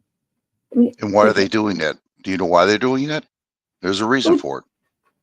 I'd say that they haven't got enough prison play. That's what they're saying, but it's a lot deeper than that. And Yeah, it is. It is a lot deeper. Think about it. The reason why they're letting out. I actually have, but you can't really say on other platforms you can. On this one you can't, and it's very frustrating. Yeah, well, it's like this. We're our own executioners in a way because we believe in government. We believe in every word they say, whether they lie or they don't. We depend on them. We depend on the water. We depend on the food. We depend on the energy, and they're going to squeeze us out. Is what they're going to do. And eventually, it's actually mad because I think Ed Miliband was pulled up recently for he's going to close our nuclear power plants, and he's actually stopped. He's capped off the actual oil and all of that as well. So he's actually bankrupting our energy supplies and ways of us getting energy. So we're having to get it from other countries, which is a very horrible place to be in at the moment with the way the world stage is, with all these things popping up here, there, and everywhere. And you know what's bad about it? The government knows about it, and I'll tell you why. Of Over course, here in the States, if you vote for me, I'll make sure gas prices go down, your food prices go down, the health, and it just tells you right then and there. They know what's going on, so they're doing it purposely. They had 3.5 years to do it, and they didn't do anything at all. Now they want to do it because now it's the election. And as soon as they're elected, they'll forget all about what they said. They're all being paid off underneath the table. Every stinking one of them. I'm going to ask, I don't know whether this is controversial or not, but do you actually think that Joe Biden has Parkinson's or a form of Parkinson's? Hold on here, Heather. You're good. Yeah, you're here. Okay, tell her what's going on now. I'm going to keep my mouth shut. Sorry, I had a phone call. So, That's right. our healthcare system, yeah, it's not going very well over here. I had to, take charge of certain things and, bring awareness to certain things to doctors and nurses, and they kept trying to blow me off, and they weren't listening to me, and it's pretty much right for not having a degree in medical, and there's just other things that are going on, such as a relative's care where she was really, really sick, and they don't want to treat the patients anymore within the hospital. It pretty much put a band-aid on the situation, and they want to move everybody to outpatient if they're pretty much really, really sick. Like if they pass in an outpatient rehab facility, then they don't have to put it on the hospital books. Saying it's that like I was how many saying deaths earlier, are in the they are hospital cooking the system. books. They're cooking the books, as I call it. Yeah, they're falsifying numbers. They're not being honest with things. They're moving a lot of treatment to follow up with your doctors, outpatient facilities. Um, you speak to a physician or a nurse, and you feel like, they're talking to instead of talking to you directly. You think that's going again? Yeah, not again. Starting to get way. to the good stuff. Every single. I'm going to go over there and cut our Wi-Fi off. Is what I'm going to do. I'm just going to end it. Wow. But I was saying about Joe Biden. Do you actually think he has got a form of Parkinson's or not? I don't understand what you mean. Well, I couldn't hear. For me, I don't want to come down too hard on the guy, but there are similarities which, like the way he would look into space for quite a little bit of time, and that was similarities that my mum used to do because she had Alzheimer's. But Alzheimer's and Parkinson's are very similar in the way that the patient behaves. And that's yeah, a few people in America were saying about Parkinson's and that, and doctors and that were saying about it over there. Do you actually think he has it? Wow. Or they haven't just been saying it? I don't know. I do know this much though, and it's amazing. And I'll mention the brand, Heinz ketchup, which John Kerry's wife owns. Okay, which is a senator over here. They have all kinds of additives in this ketchup. But when it's in the UK says, no, we ain't taking those additives. If you want to sell your ketchup over here, we want ketchup, not these additives that you have in America, which I'm proud of UK about that. Very proud. We have very high food standards over here. Yeah, and that's why it should be over here, but the government won't allow it. The stuff that we eat, and I was not aware of this until I talked to Nude, Nude Guru, and he says, start looking at the words and find out what it does. And I went, wow. And then he says, now do yourself a big favor. Check on fluoride, the water, and your toothpaste. My God, when I seen that, I took put it on YouTube or Rumble, rather. How that stuff is made. It's a killer. It eats you metal, glass, plastic, anything. And you got to see how it's made. What it's come from. This fluoride. I don't know if you have fluoride in your water. Oh, she's back. Okay, go on. There's part time.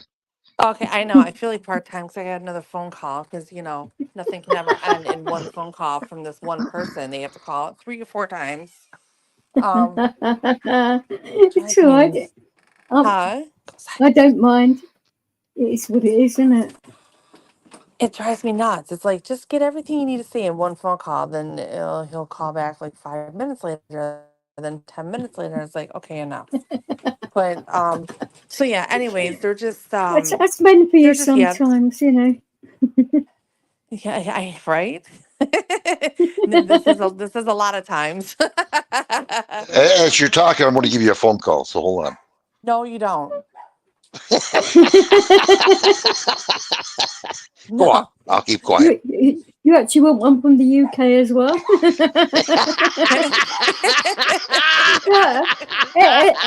Everybody in the chat, ring Jane.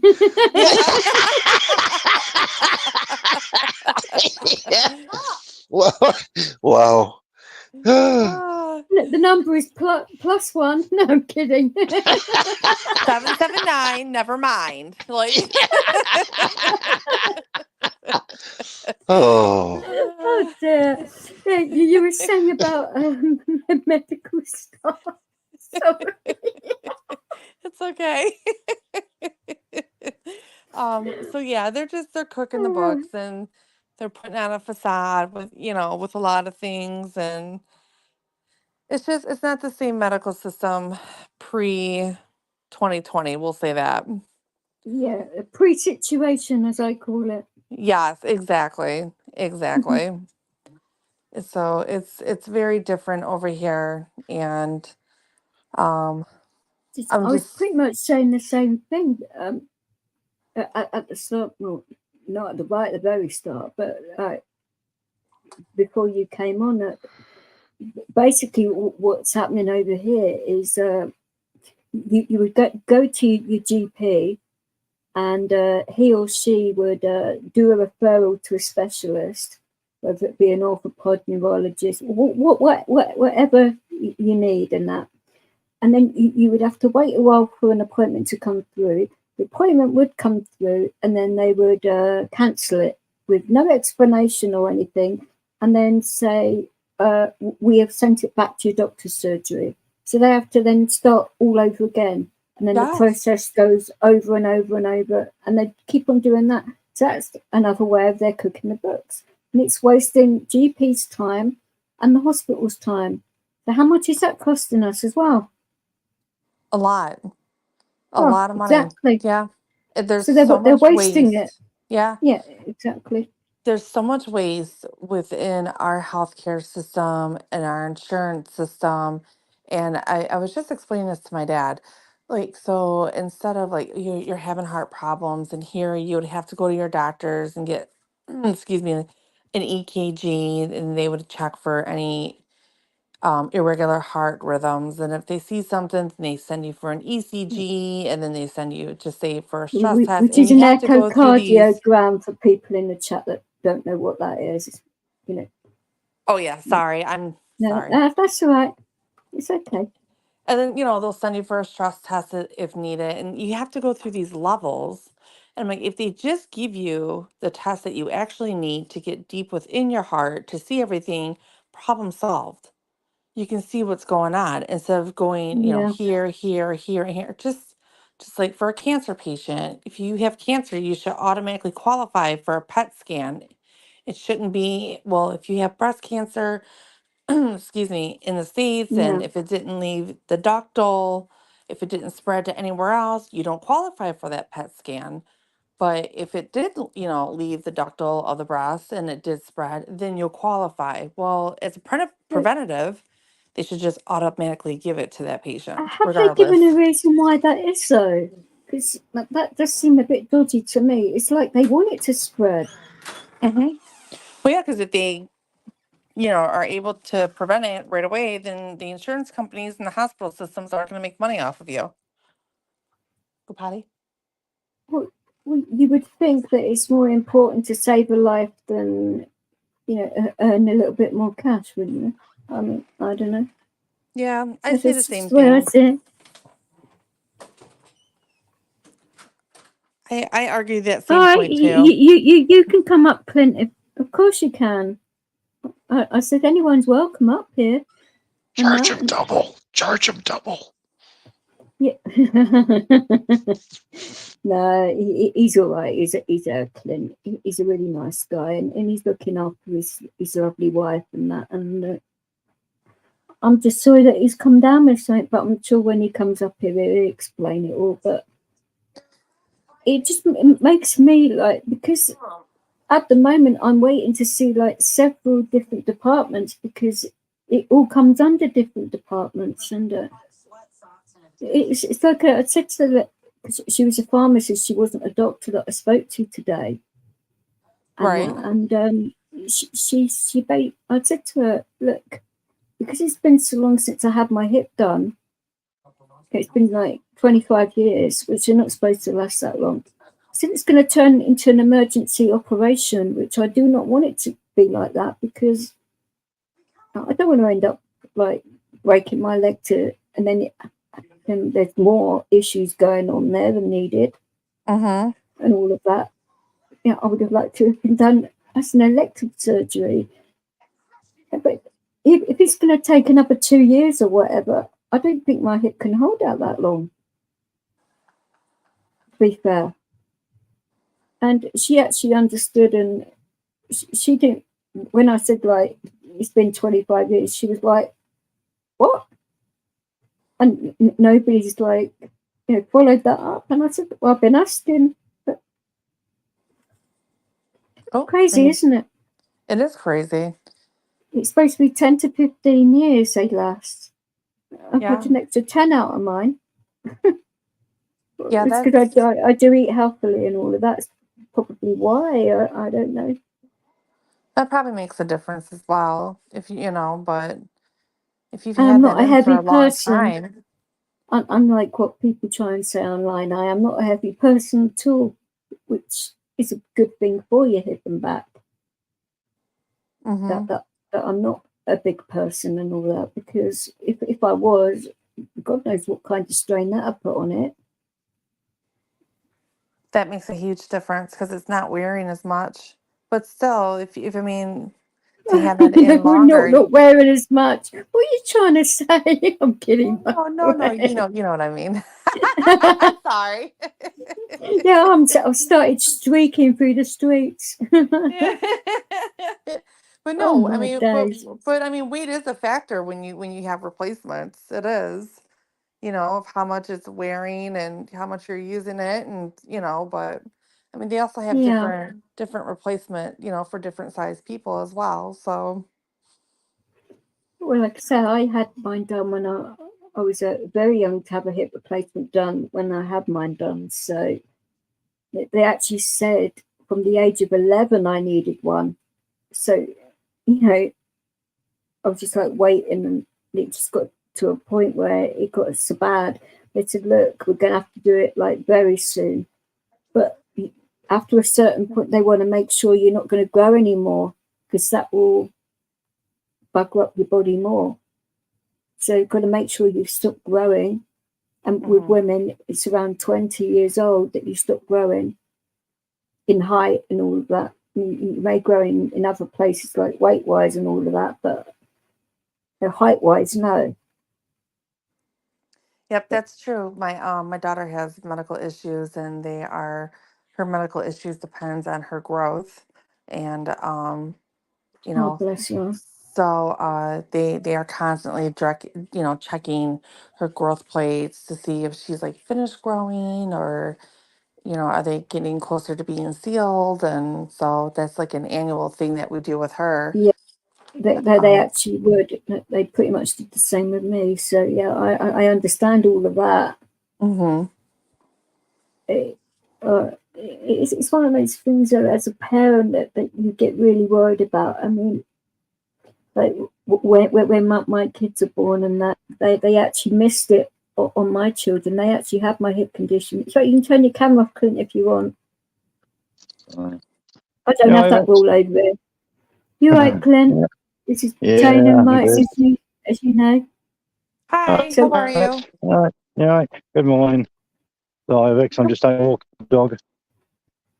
Oh, how is the dog? Is that your dog in your photo? It's pretty. I think that was the one that passed, wasn't it? The white one.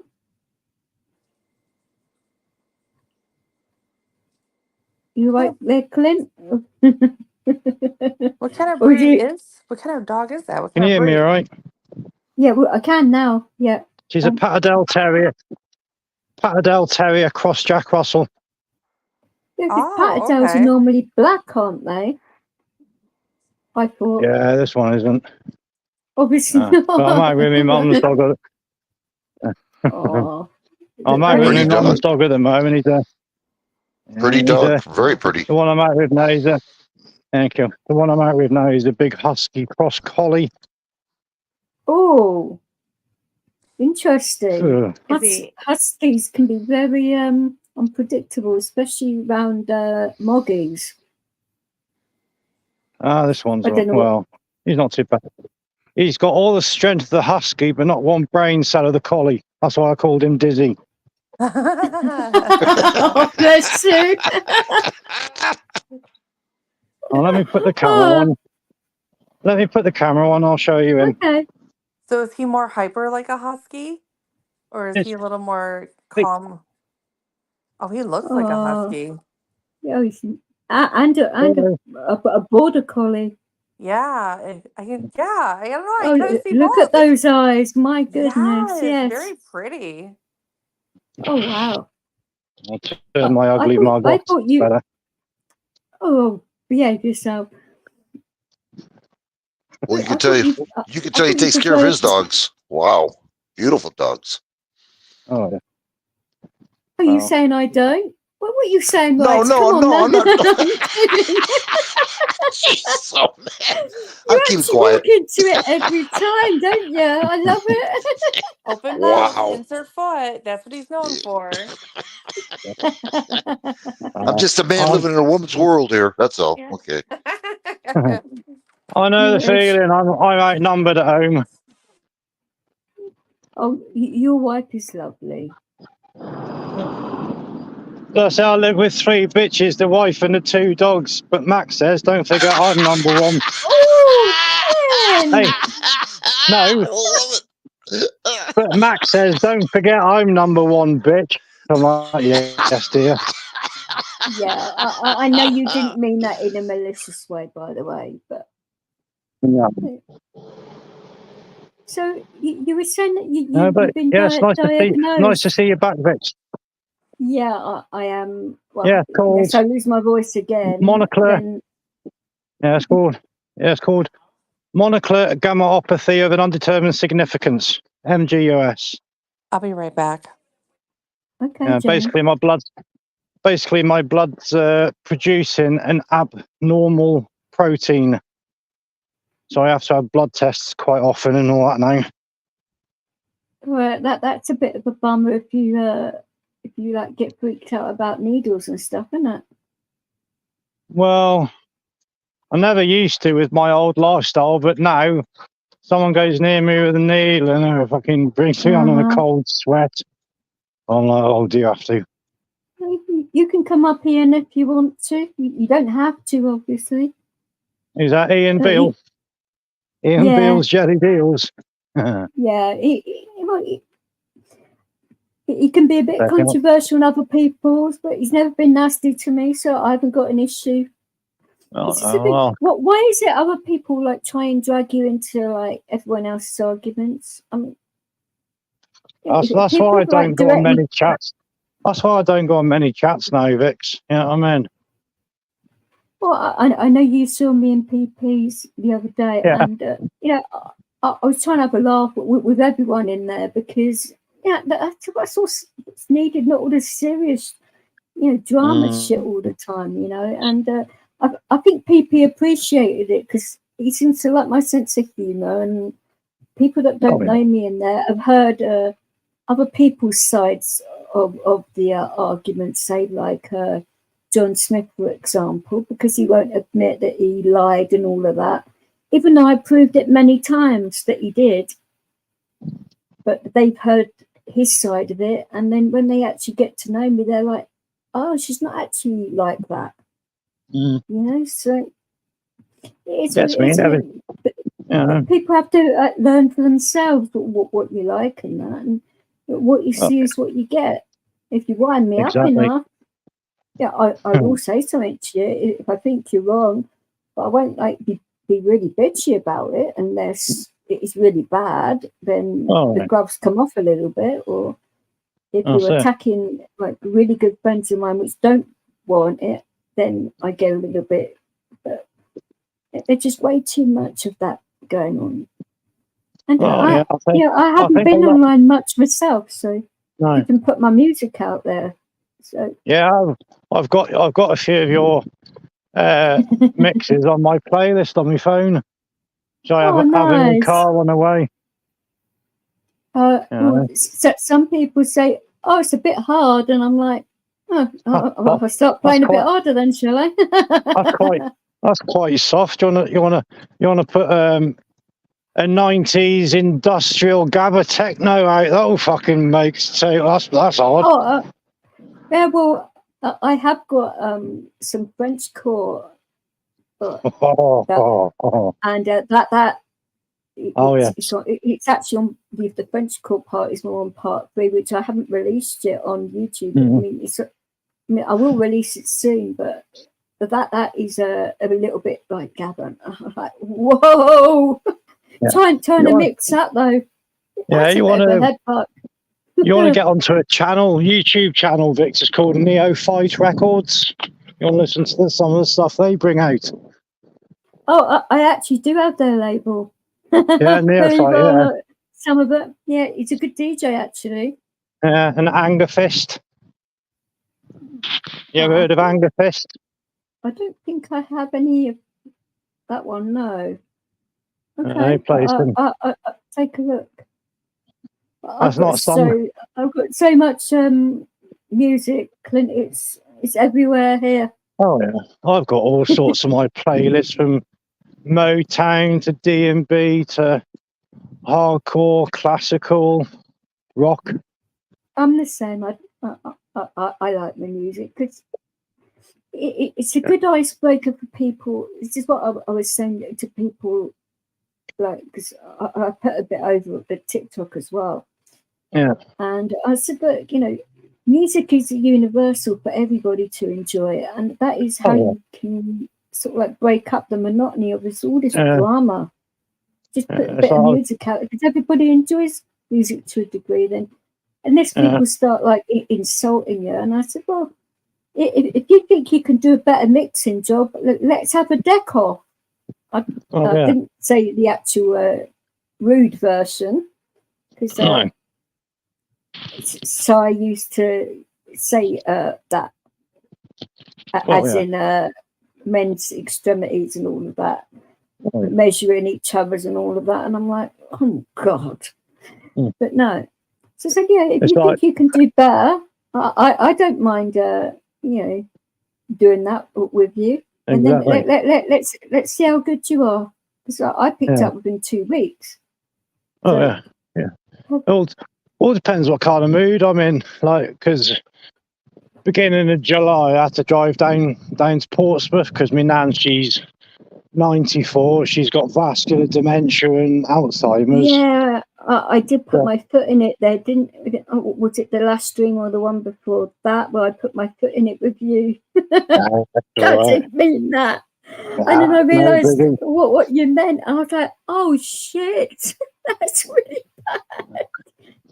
She didn't have a clue I was most of the time, but she recognised me for about 10 seconds. But I'll take it. Well, I think you take what you can get when it comes to that. Oh, yeah. Because I can relate because of my mum, but it's the actual violence when some of the members of my family, like that look like my mother's side of the family, is a very strong family, and we all look alike. So she thought I was a member of the family, which she'd had a Barney with, like quite a few years back. So she was actually attacking me violently. So my other working dog that I had before, who is the size of Plastic Paddy's dog, massive, she would actually start growling at my mum, and I'm like, hell no. So I had to stop seeing her for a little bit because I didn't want. I didn't strike her back or anything. I put my hands behind my back, so I didn't. Yeah, at the end of the day, that's not your mum. It is, but it isn't. I know, and it's not personal. It's pretty. Of course not. I didn't take it personally. No. My actual dog was, and I don't think the actual dog understood.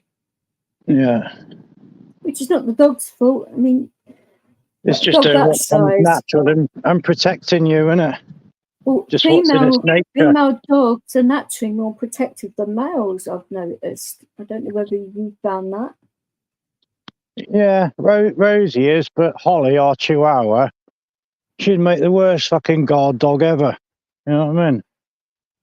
She'd just jump on him, lick him to death, lie in her back, and expect her fucking belly to be rubbed while the fucking flat's being burgled. You know what I mean?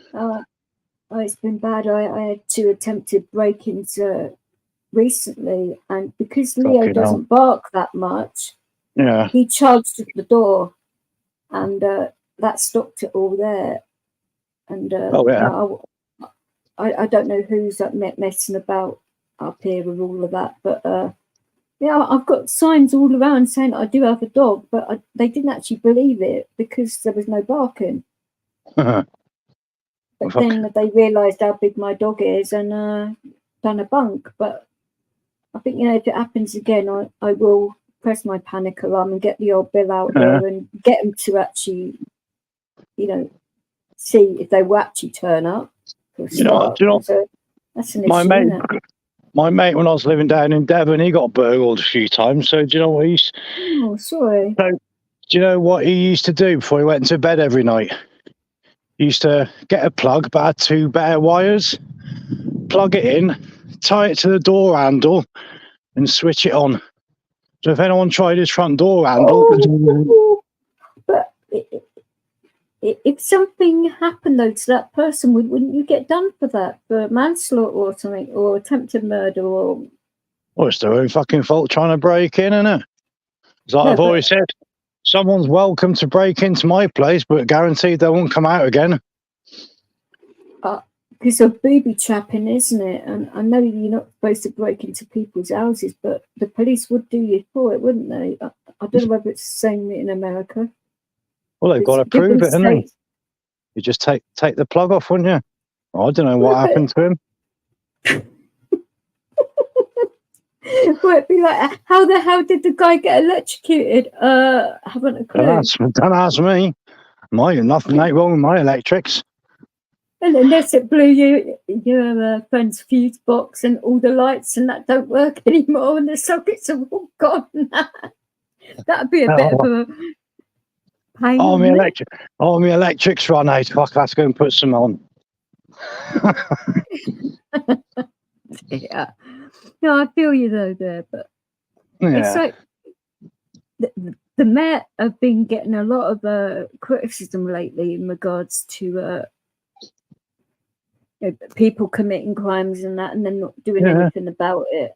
I mean, Well, fucking hell. Look what's been happening to all these up in Stoke when all these riots were going on.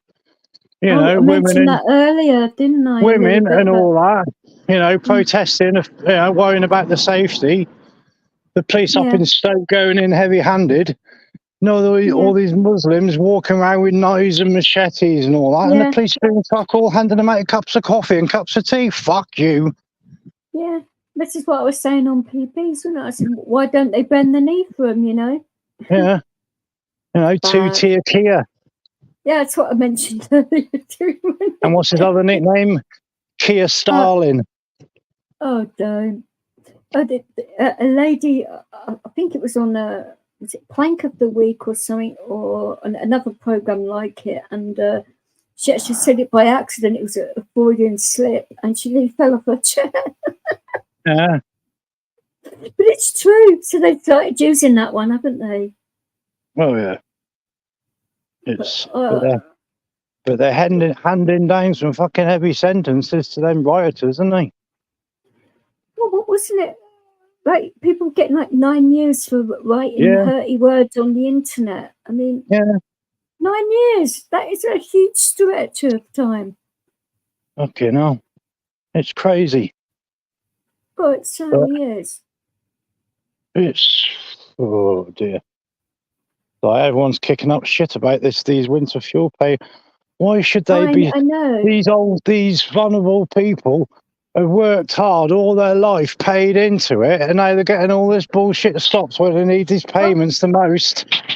Well, I've always said this. Why on earth hasn't this winter fuel payment always been means tested anyway, so that the right people are getting the money? Because not all pensioners need it, do they?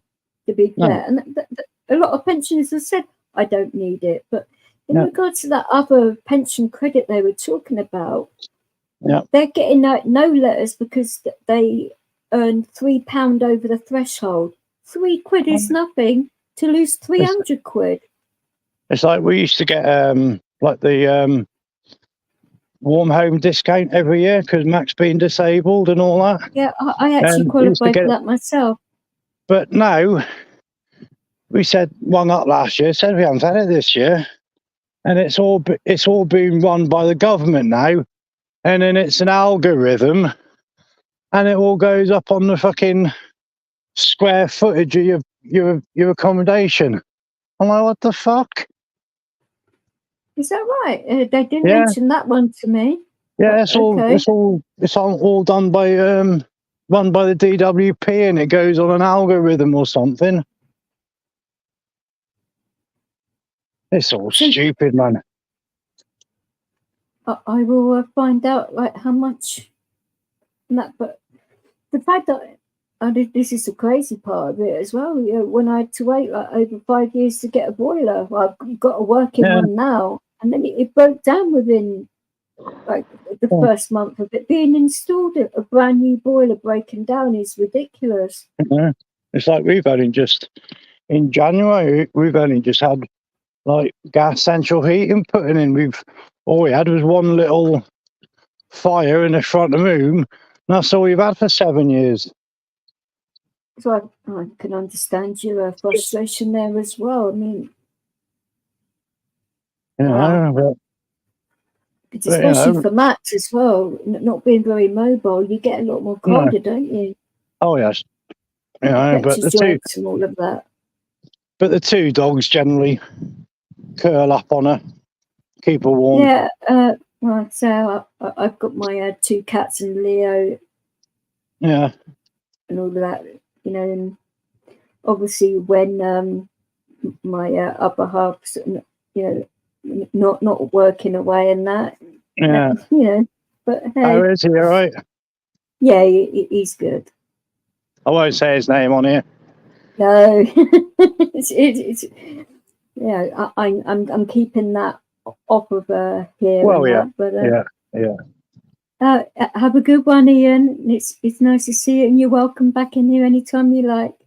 Oh, it's nice to. Well, I was going to say I thought he was going to come up, but nice to see you again, Ian.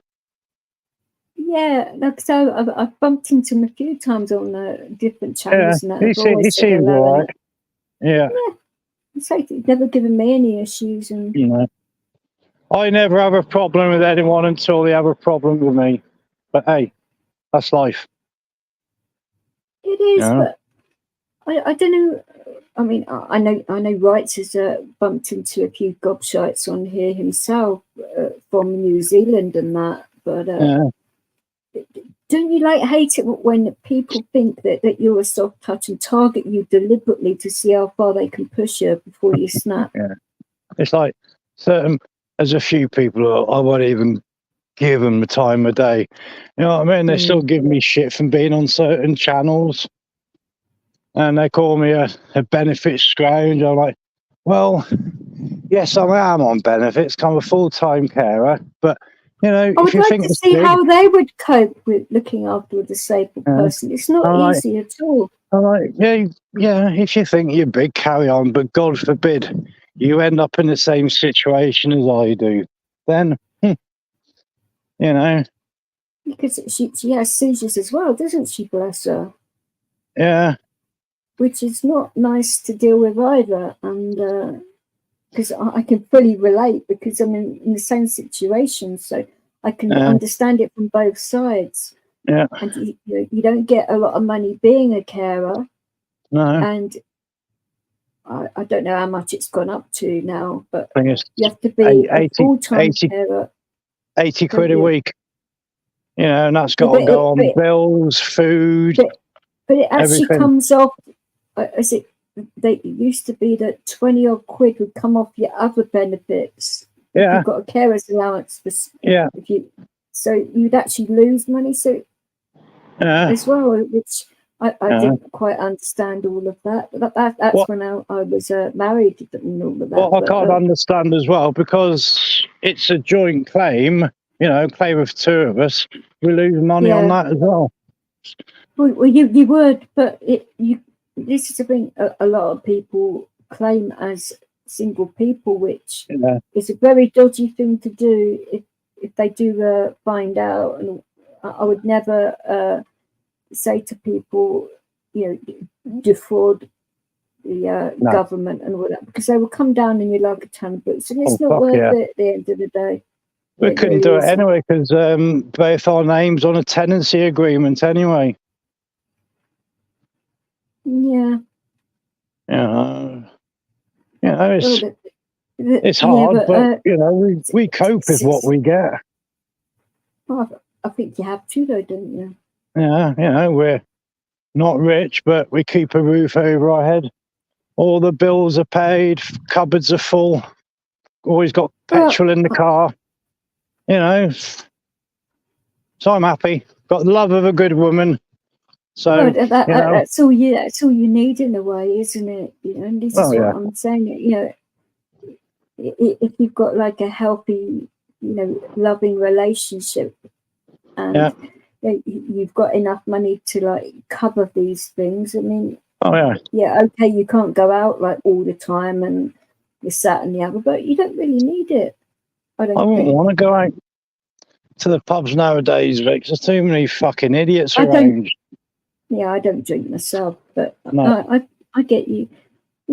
I don't think you can really trust people, because you don't know whether you're going to get bottled or stabbed or or like walk into some kind of trouble, or there's a lot of people that are getting their phones and that snatched by people on electric bikes and stuff like that. I think they go to nick my phone, I get 20 yards down the road and throw it back at me. Bless you. I just had to get a new phone anyway. I think Channel 4 done it was Dispatches it was on, and it was a documentary about that, and she was interviewing these people that were taking these phones and that, and finding out that the Met weren't doing anything about it, basically. Oh, and no. that they were sending all of these phones back to China, and that where a lot of the parts are from, so they can basically replace the parts and then send it out as like a brand new phone. Oh, yeah. It's very big business, apparently. It's crazy. Oh, It's yeah. dangerous as well, because young people like being targeted, and women and all of that, and using knives and all of that. And you would think the police would be a little bit more wanting to do something about it, because of the fact knives are normally involved. It's like these shoplifting gangs. They know the police ain't going to be called unless it's valued at over 200 quid. You see them going into Tesco's and fucking clearing boxes and boxes and shelves of chocolate, knowing it's going to come to less than 200 quid, and the police are going to do fuck all.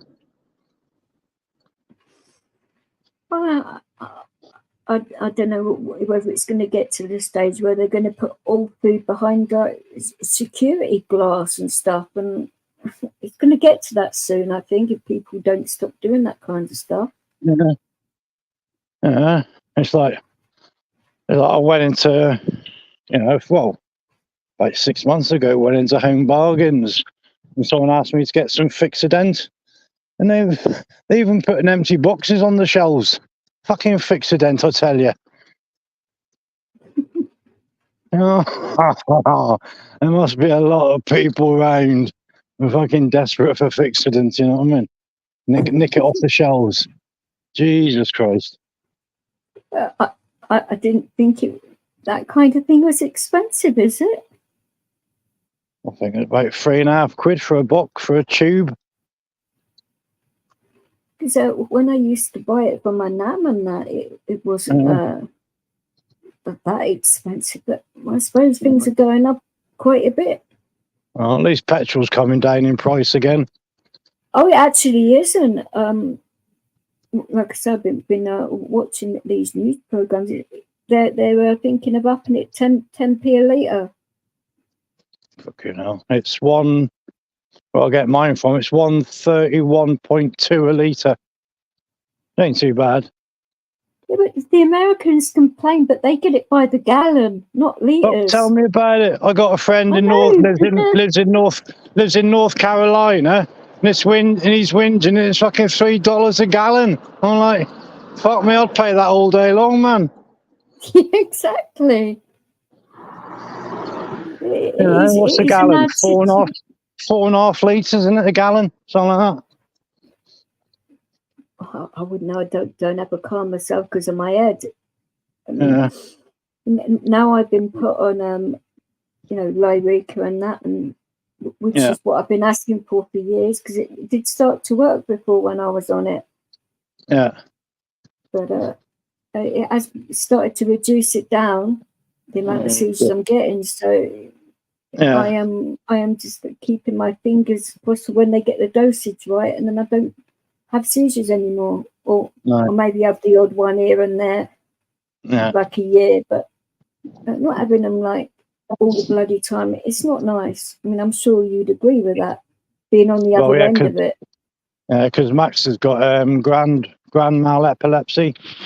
Yeah, that's I have two different kinds of seizures, and one is they call it tonic-clonic now, don't they, instead of grand mal? Yeah. But yeah. But they luckily, are nasty. Touch wood, she hasn't had a seizure. She always lets me know she's going to go into a seizure because she can smell licorice. It's like a trigger. Every year is like different. So I get like a strong metallic taste in my mouth and blood taste. Yeah. But I never know where. Well, the fact that I've got Leo, he gives me up to an hour's warning, so I know it's coming anyway. Yeah. But do you get quite an advanced warning, or is it just a quick warning and that's it? Bang straight into it. It can be like 30 seconds. And if I'm like in my chair, like going across the road, that's dangerous. Yeah. Well, yes. So that's why having a seizure alert dog is a lifesaver for me. Oh, definitely. Otherwise, I'd have to go out with a human being all the time, and that is a difficult thing to do because you're having to rely on people constantly. And I don't want to like live my life like that. I want to be able to like go out on my own and do things. Exactly. And having a nice dog and that. Yeah. Well, you know how much I love my dog and my animals. Same as me, Rick. Hi, Nigel. How are you, darling? No. You can come up if you want to. No. I will put the because my dogs are spoiled. No point of having them if you can't spoil them. No, but it's about spoiling them with cuddles rather than the food aspect, isn't it? Or giving them like chicken breast, say for example, rather than treats that you don't know what's in them. Yeah. I like to know what I'm giving my animals. Yeah. And when they actually see like legs of lamb and chicken and that coming out, they're like, oh, we won't eat our normal pet food. We'll wait for the good stuff. Cheeky sods. Like my mum, she spoils this dog rotten. Like she gives him best steak mince and all that. I'm like, oh, me and nice. No. It's like me and Max went round there for one day, went over and opened the oven. There's a fucking joint of beef in there. I'm like, fucking spot on. You know what I mean? Fucking joint of beef for the dog. Me and Max ended up with takeaway pizza. What the fuck's going on here? Oh, Dog gets a fucking joint of beef. We end up with a fucking 12-inch pepperoni pizza. Oh, jeez. I wouldn't do that to people that are coming around my gaff. No, you would get fed properly. My goodness me. But, wow. I don't mind. It's food. Obviously, the actual animals would, because we'd normally get like a bigger joint than needed, so the animals can have some as well. Oh yeah. Otherwise, they'd just be bugging you for yours.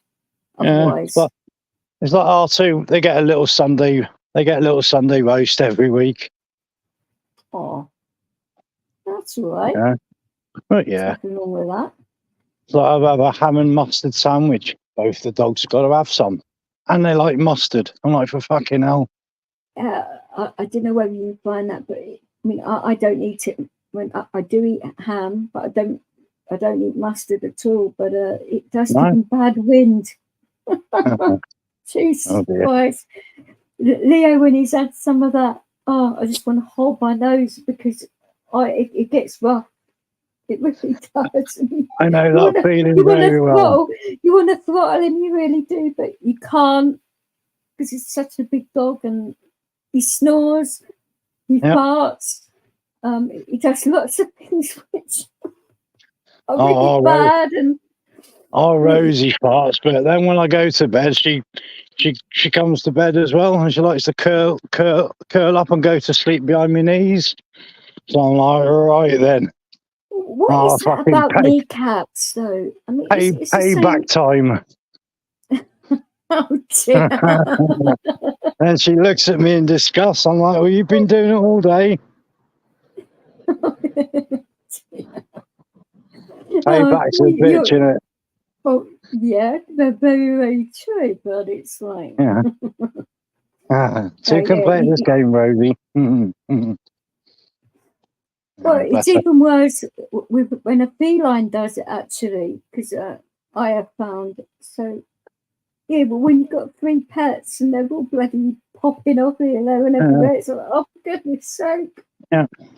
And then somebody knocks on the door and then they can smell it from the door and they think it's you. It's like, oh, bloody hell.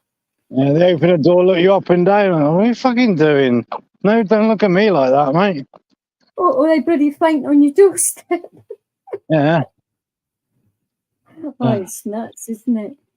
Oh, yes. So I was going to ask you, in your eyes, how are you going to treat your diagnosis in regards to Well, like there's not a lot that can be done, to be honest.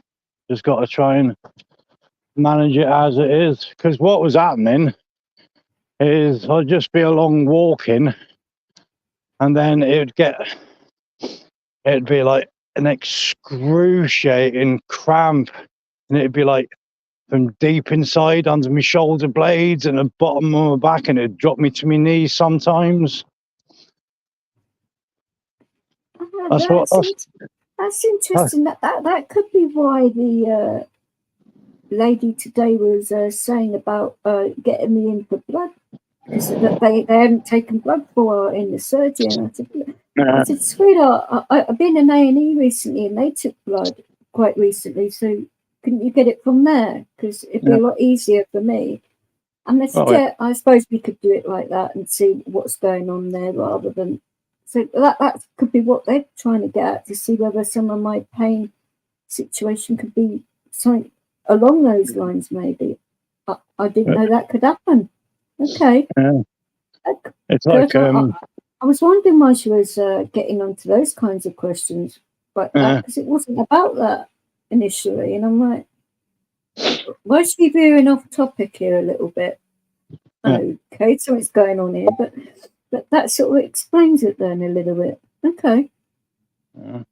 It's like so you can't take any supplements or anything to help you, or like what? It's not. I don't know. It's not like a surface thing. It's like deep inside. It feels as if someone, when it happens, it feels as if someone's grabbing me lungs and just squeezing. It's like that's how it feels. Ow. Yeah, it doesn't help. I've had it a couple of times, and I've been doing fucking 70 mile an hour down the motorway, so I've had to get right across into the lay-by and just sit there for 5-10 minutes with my hazards on. Well, the thing is, what if it's like a smart motorway, which is not very smart if you ask me, where they haven't got a hard shoulder, have they?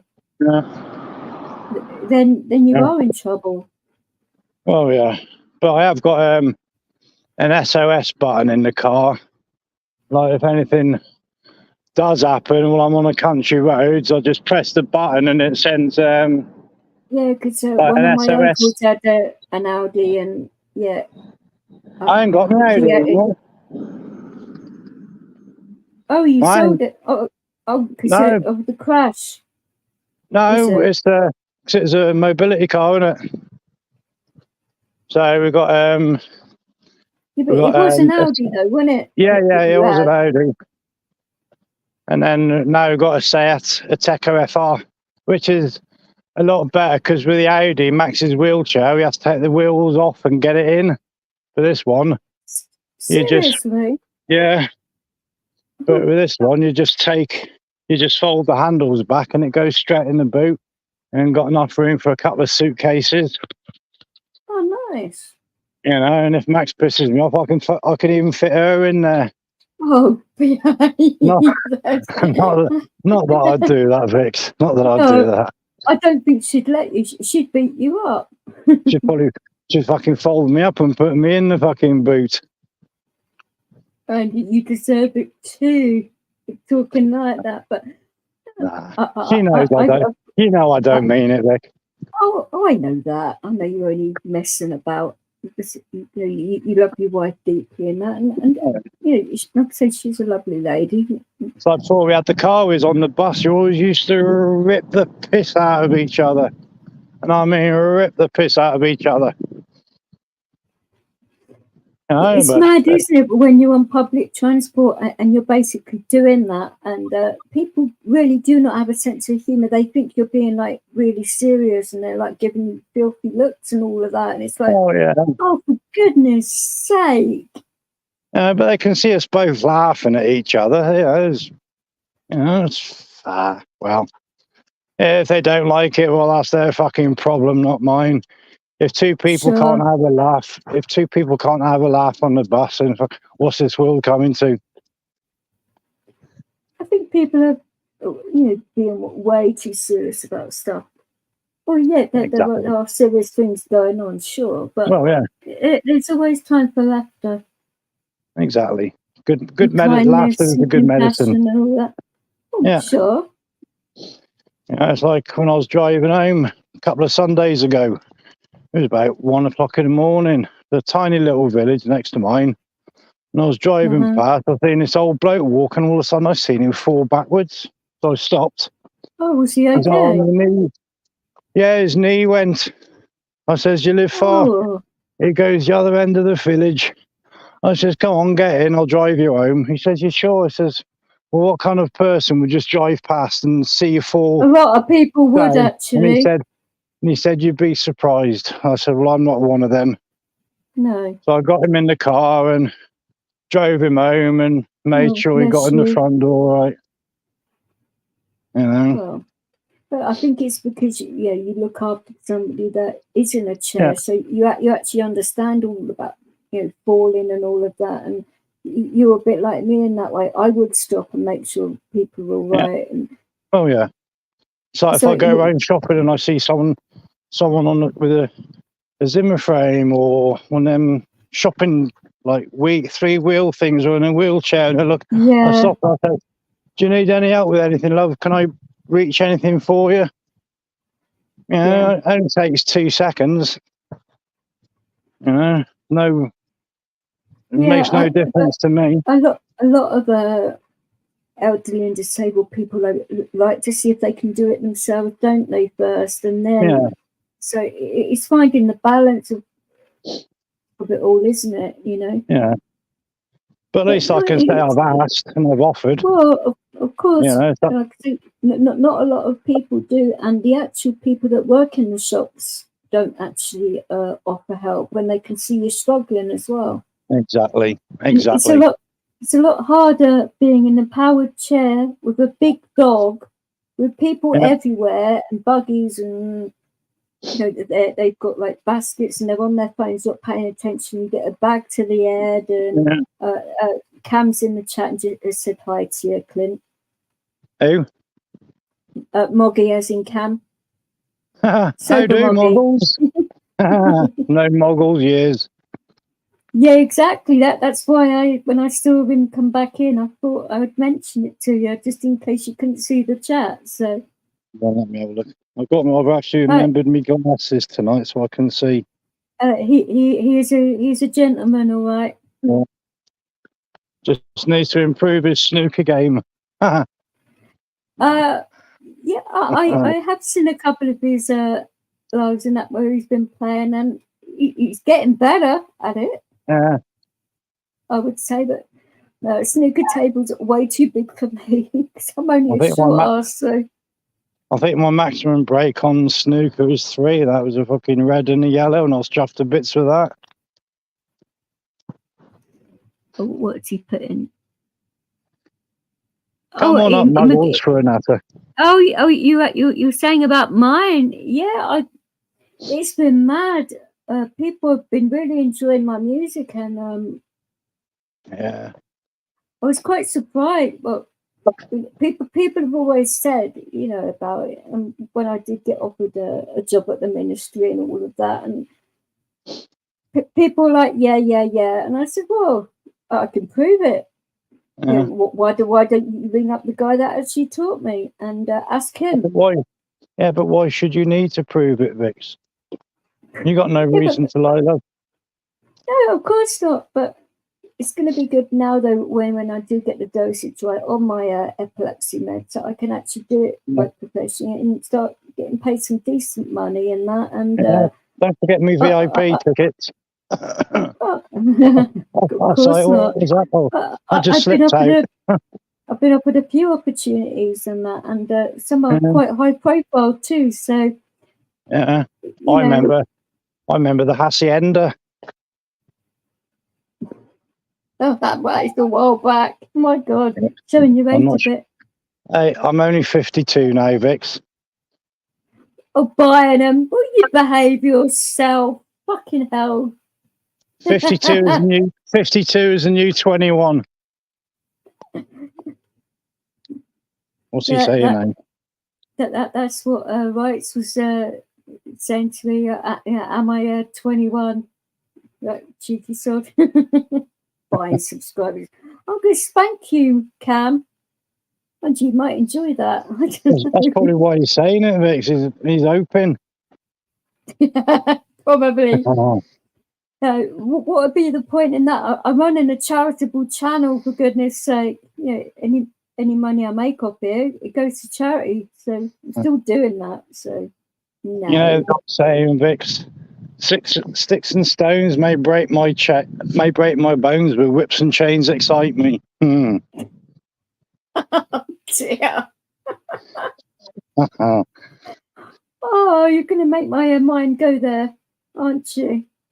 You bugger. Moi? No. I haven't heard that saying in a while. Hang on, I'm going to put this across the screen because he's saying to ask you a question. I fall from a chair when you were pissed on whiskey. Chimpy was a good lad. Who's that? Moggles? Yeah. I still can't remember nothing of that night. All I've been told is I drank 2 bottles of Jack Daniels in about an hour and a half. Are you talking about the Scottish Chimpy, the one that PD teamed up with? That's yeah. I haven't seen him around for a long time. Is he all right? Last time I heard, I spoke to Lammy when he was on a live, and he says Chimpy's just doing Rich, isn't he? Is that Richard Lammy? Lammy, Scottish guy. Yeah. Yeah. Okay. Yeah. I know which channel you mean. Moggles. I still can't remember fuck all of that night, mate. So he says. I can't. Oh, Moggy, saying that actually. Well, what about when you got drunk the other live? Because Marshall mentioned it to me, and you actually got barred from a couple of places on a was it pub watch or something like that? Moggles. naughty Moggs. If you're going to bring up Clint's embarrassing moments, I'll flip the script on you. I mean, I don't know how bad it was, Cam, for you that night. I mean, Marshall said you went on a bit of a rant, bless you. I mean, I haven't seen you on a rant in a while, so it must have knocked for a little bit. But that pub watch is a bit of a pain in the backside, isn't it? Because you can't go in a pub for quite a distance. Like you get barred from one, you get barred from them all, isn't it? You have to have a card, don't you? Or they got you on CCTV and they pass it all around. Oh, bloody hell, Clint coming up and down. Go on, Diz. You go. Go on, bubble butt. Bubble butt. Yeah. You took me to me then, you cheeky sod. I may be daft, because I ain't fucking suicidal. I wouldn't be that ruthless with you, because Max needs you. Otherwise, it'd be game on. Nah, I won't do that, Vix. Bubble butt. What kind of nickname is that? My nickname for this, Mum. Ask me, Mum. Oh, hello, Mum. Hi, Mum. Vix. Vix from London. You right, darling? She says, you're right. She said, what kind of a nickname is that for Diz? Bubble Butt. Isn't it? Bubble Butt.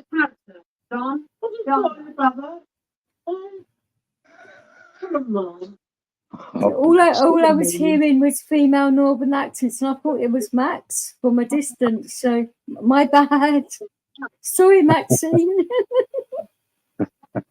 I don't want to clip round the ear from her. But No. she's legal. All you have to do is slash the wheels on the chair. Should be all right. I would have thought her wheelchairs would come with non-puncture tyres. Well, yeah, but It's a bit hard to slash someone's tyres when they can't be punctured, isn't it? I just steal her wheels. There you go. Yeah. Knack her up the brakes. No, I wouldn't do that. Oh no, of course not. I wouldn't do that to somebody else's chair. Goodness sake.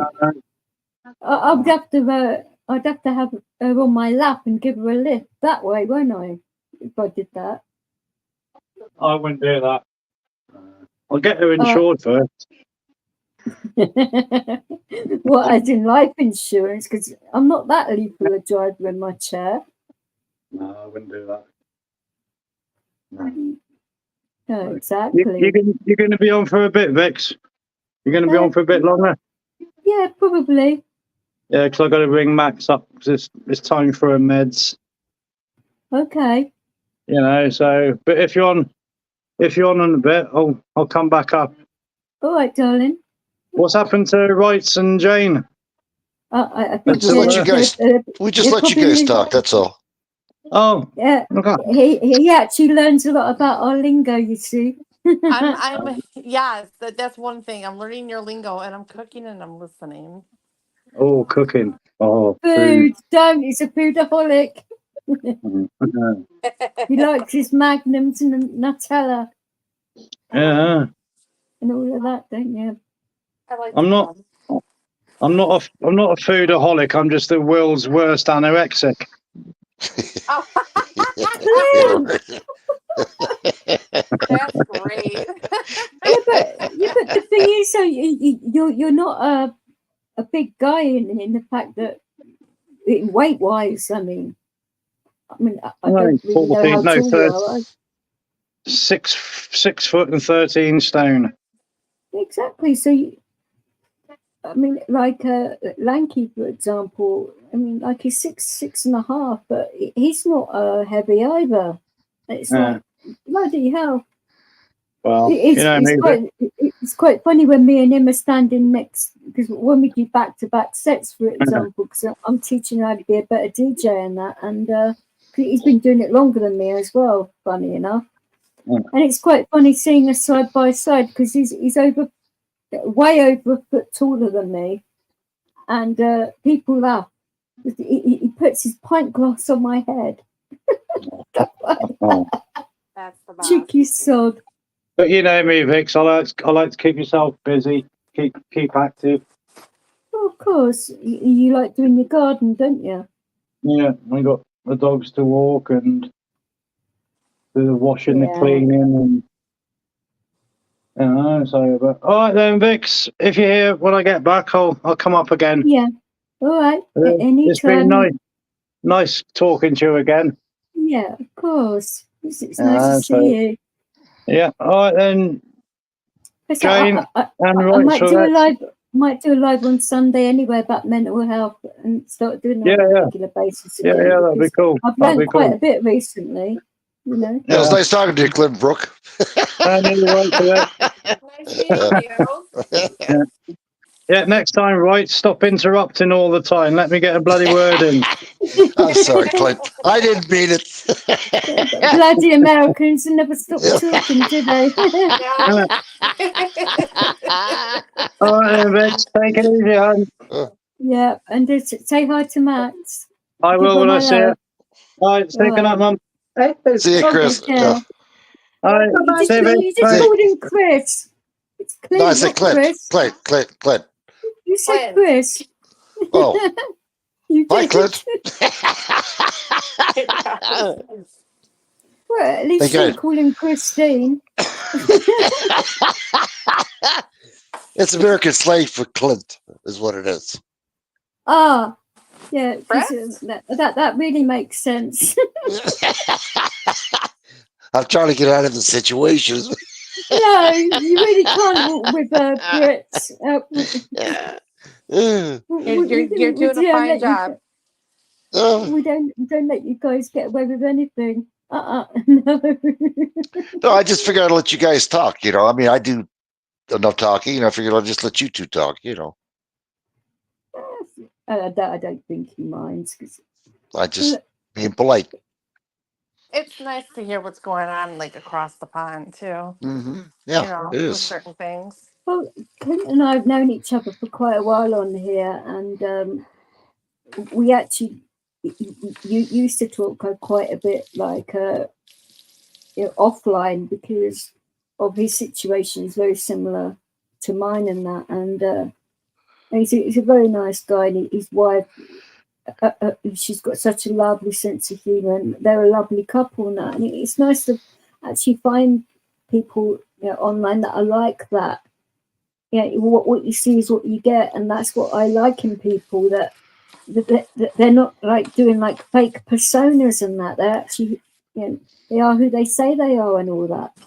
That's Right. what I like with people on here, and that I've learned the hard way with some people that they start out being one and then they turn into something else because for many reasons, I don't know.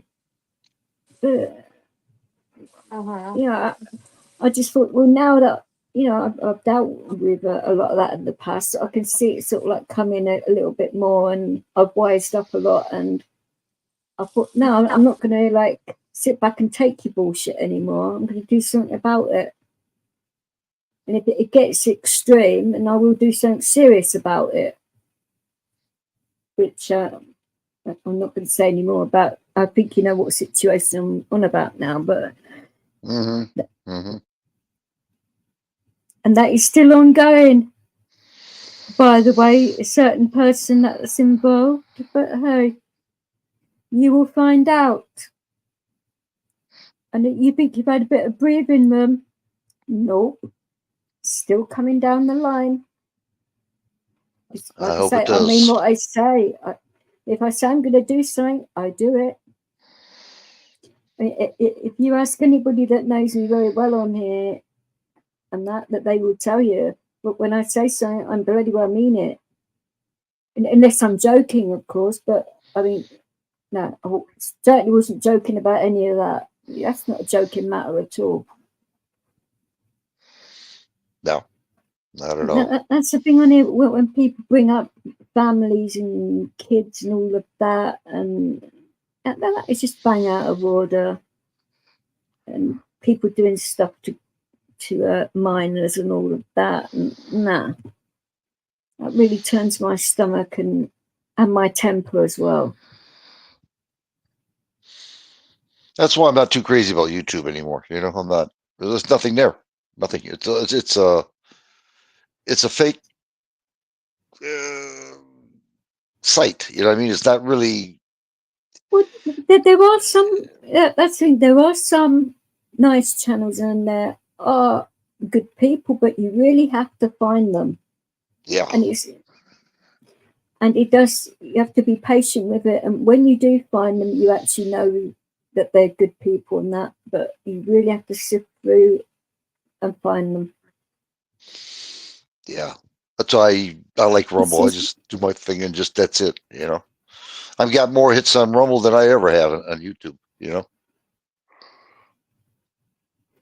I might put, like I said earlier, I might put some of my music over there too. But it's finding the time to like go on each site and all of that as well, because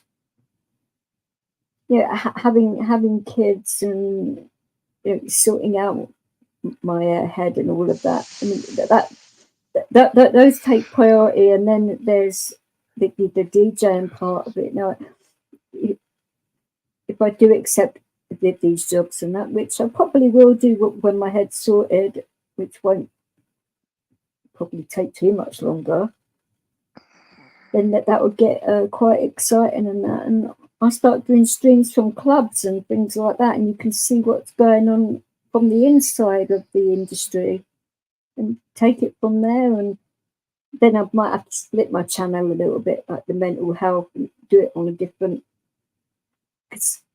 People think, well, what is this channel about? Is it music or this? And it would get too confusing, I think, for people. Because I will always be there for people that need it, obviously. And your daughter's wife was going. That's nice of you, though. It is. When you help other people, it's nice. It's what it is. But it's like people have asked me, and I get really, well, I wouldn't say really annoyed, but it does like get to me a little bit when people sort of like say, why on earth don't you put that stuff on here? And I'm like, why on earth would I deliberately do that and stick cameras in homeless people's faces and promote me helping them in that way? Because they're being exploited enough as it is. It's what I do in my own personal time, so I can sit down with them and have good conversations and make sure they're really all right, so they're not obliged to say this certain thing because they are being filmed and that. It's all off the cuff what they're saying, and you know. Yeah, you know me, I could care less what people say. You know, they don't pay my bills. You know, they don't feel what I feel. I don't bother them, don't bother me. You know, that's what I feel. People say misinformation, I call it lies. Well, you say misinformation. No, I'm not lying. You are. You know? Well, I'm sure you'd be able to understand it. You know, a few of them are veterans on the street, and of course they don't need cameras in their faces either. I mean, you know, they've got issues going on, and that's not anybody else's business, is it? Especially if you put it on the internet. No, because you know, I don't really go into like their like family issues and all of that, because that's their business. If they come out with stuff, that's fair enough, but I'm not going to put it out online for them, maybe their family, to say, oh, that's where they are, you know, and make it worse for them. No, you don't do that. That's not right. I mean, you could, but it's just not right. You know what I mean? But quite a lot of people have like said to do that, and I'm like, no, I'm not doing that. No, it's not worth it. Yeah, it'd be like clickbaiting them, and I'm not doing it. You know, people start telling you to do it. Say, hey, all right, you do it. I don't have to do it. You do it. You be the asshole, not me. You know, if you want to do something like that, you do it, not me. You tell them. That's why we're in the fix we are right now. People don't think. You know, they're a follower. That's what they are. They're not leaders. They're followers. It's only like for stuff that I can afford to do, like personally, and that. I mean, obviously, if I take these jobs, I'll be able to afford to do a lot more, obviously, because it'd be serious money then, and I'd be able to do a lot more. But they actually like spending time with Leo and that, and they actually get to know you, and I actually get to know what they like to eat as well and stuff like that. And if I don't see them around for a little while, I start to get a little bit concerned, and then I will see them around, and it's quite nice to find that they are okay. They just moved about because they've had a little bit of trouble in the area and that. But I don't blame them in London. It can be a little bit like a war zone here. It's a shame. I'm sure. Beautiful city, London. It's going to hell, you know.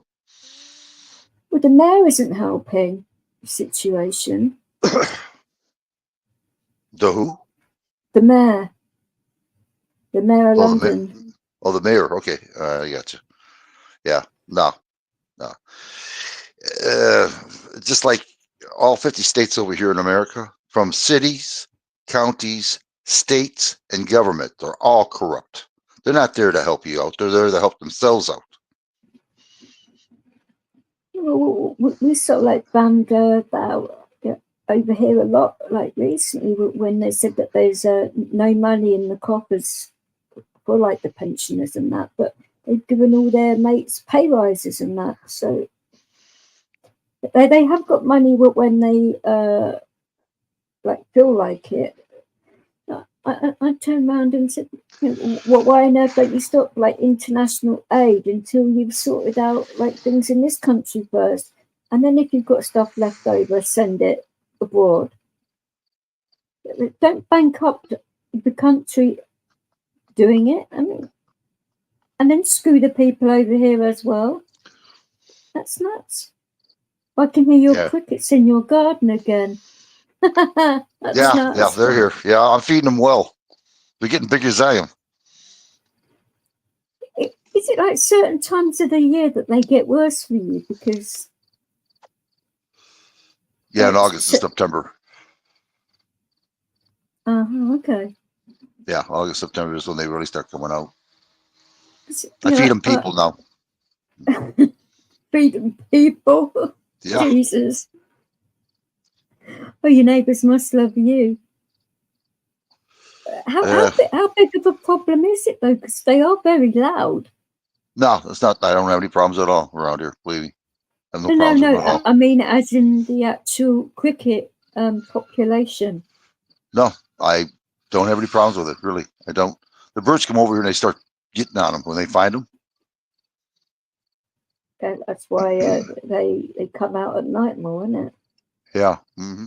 But some of the birds, they do find them. Boy, they nail them. You know. All right, get another one. But no, it's not that bad. We don't have them in the house or nothing like that. You know, nothing like. Oh no, I wasn't saying that. Mm-hmm. I meant like noise outside, because if it's a big problem, like, all your neighbours will be hearing it and all of that as well. Yeah, that's I'm what I used to meant. them. Oh, yeah, I'm used to them. But over here we have lots of foxes and that, and I mean, all through this stream they've been jumping over my back garden gate and making a racket, and I'm like, wow. Oh my goodness, they're going to break my gate at this rate. I mean, God knows what they're doing to that poor gate, but it's getting replaced soon anyway with a nice 6-foot one. But so I am fed up with them doing that, because it scares me after death, because they do it all night long, as in the gate, not the other. What Yeah. Well, always so at they actually nighttime. do that. They always do that as well, but it sounds like someone's being strangled to death, the noise they make. But you know, I make sure that it is like foxes and nothing dodgy going on, just in case, because I wouldn't forgive myself if that was happening and I thought it was a fox and it wasn't. Well, my biggest problem over here is cats. When they're in heat, they sound like babies. You know, like Doc, and they're all over the place. You know, like wow. I remember unreal. when Ginger's cat was meowing a lot, and she was having issues for quite a while with her cat, wasn't she? A little while back. And whenever she'd be on a live and that, her cat would just be making these like really loud wailing sounds, and it'd break my heart and hers as well. It was nuts. But yeah. she couldn't afford to, because the veterinary care was very expensive for it, and it was during the situation as well, so it was a lot more difficult for her to get out and sort it out and all of that. But that's what kind of irks me a little bit. People buy dogs and they don't take care of them. They don't have the money for it. You know, the vets are just extremely high anymore. You know, they really are. It's like human surgery, you know, it's going to cost you that kind of money just to have them, you know, fixed. It's amazing.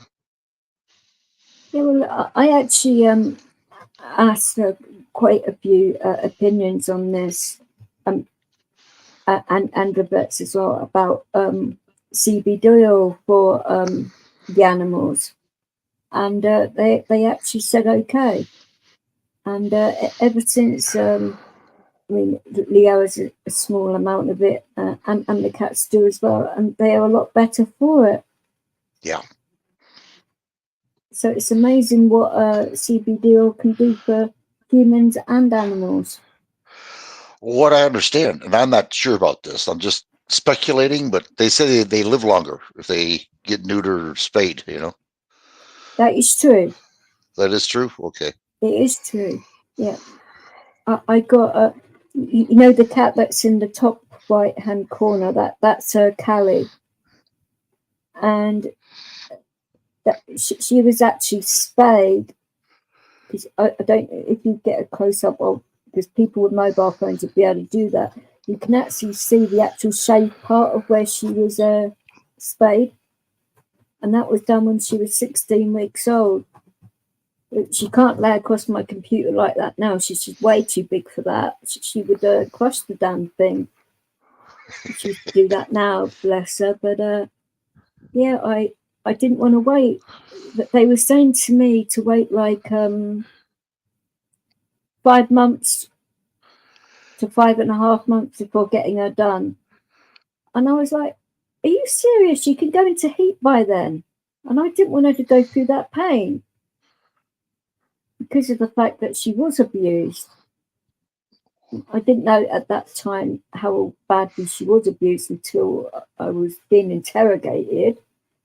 But yeah, and I was like, no, I said, look, she is a big enough cat weight-wise, and you can do it when you actually put them up for adoption at 8 to 10 weeks old. So why can't you do it a lot earlier than that? And they done her when she was 16 weeks old, so that they can do it, but they just don't like to. Huh.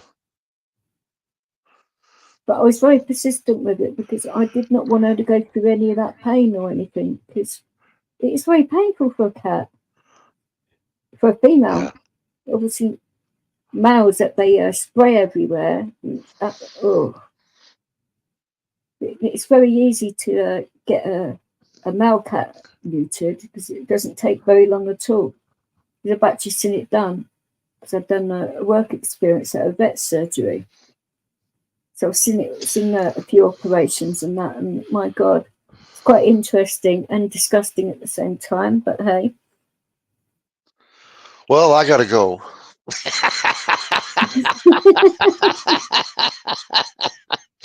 I'm not going to neuter you, right? For goodness sake. I'm not in that kind of mood, Jesus. Well, I actually got those questions answered by a few vets about do you neuter or not, because yeah, if people want to breed their animals, fair enough, but they do get a lot more diseases than that if you do keep them unneutered. So that's why I decided to make sure all of mine were. And female cats, as you know, because before I had 2 boys, and then they died, and now I've got 2 girls. So, you know, it's always worse having female pets because of the surgery is more extreme. But yeah, it's well worth it, and it's like I said to a few people, it doesn't change their personality at all. Because people are afraid, especially with male dogs, that it's really going to change them. It doesn't. They are still cheeky as hell. They calm down a bit, but that's about it. And obviously that they don't go nuts every time a dog that's on heat goes past, because they can smell that from a mile away, at least. So it must drive them nuts.